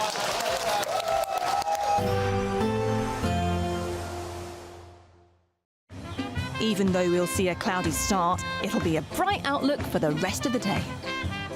Boxed Solar, sponsors of weather on GB News. Welcome to your Friday evening weather update from the Met Office here on GB News. It's a bank holiday weekend, and you know what? The weather looks pretty good. OK, it's going to be a lot cooler than it has been, but many places will be dry thanks to this chunky area of high pressure. That high, though, is moving, and that's what's switching the wind direction. That's why things are turning quite a bit cooler. Still quite a warm evening across the south. See 1 or 2 heavy showers there, tending to fade away. Most places across England and Wales will be dry. Some showers coming into northern Scotland and a few outbreaks of rain trickling into the north of Northern Ireland later in the night. As I said, it's still quite warm and temperatures may hold up in double figures across the south, but it is going to be turning cooler as we go through the weekend thanks to a northerly wind. Some mid and low cloud just lapping the coast of southern England, may drift around into East Anglia and the southeast of England into the morning, so it might be a bit murky here, but a good part of England and Wales having a fine start. It will be quite cloudy for Northern Ireland with some light outbreaks of rain trickling south and more showers coming in across northern Scotland. They will tend to fade, I think, as we go through the day. And with some shelter from that northerly wind, actually a pretty good looking day through the central belt of Scotland, feeling pretty pleasant here. Now, there is the small chance of seeing these heavy showers drift up across the Channel to affect southernmost counties of England for a time through the day today. They could be heavy if you do catch one, but the vast majority won't see them. I think they'll mostly stay to the south and it'll stay dry and bright. But it will be cooler, quite a bit cooler. We could still get up over 20 degrees across the southeast, but many places in the mid-teens, and I say quite a shock to the system compared to what we've been used to this week. Cooler still on Sunday as that northerly wind brings down fresher air everywhere. A few showers in eastern areas, but many western and central parts will be dry and bright. But instead of seeing temperatures in the mid or even high 20s, we'll be struggling into the teens and feeling quite a bit colder on those North Sea coasts. Enjoy your weekend. Even though we'll see a cloudy start, it'll be a bright outlook for the rest of the day. Boxed Solar, sponsors of weather on GB News. Courtesy of Marquis Leisure, you could be driving away with this brand new Elnag Baron 560 motorhome. It comfortably sleeps 4, comes with sky roof, integrated kitchen and bathroom, and is worth over £67,000. And that's not all, as we'll also give you a further £5,000 in tax-free cash to make sure that wherever this motorhome takes you, it takes you there in style. For another chance to win the lot, text WIN to 63225. One entry costs £2.50 plus one standard network rate message, or text BONUS to 63225. 5 entries cost £5 plus one standard network rate message. Go to gbnews.com/win. Entries start at £2.50. Call 0903 686 3232. Calls cost £2.50 plus your network access charge. Or post your name and number to GB13 PO Box 8690 Derby DE1 9TT. UK only. Entrance must be 18 or over. Lines close at 4 p.m. on the 6th of June. Please check the closing time if listening or watching on demand. Good luck. The royal family is an enduring symbol of tradition,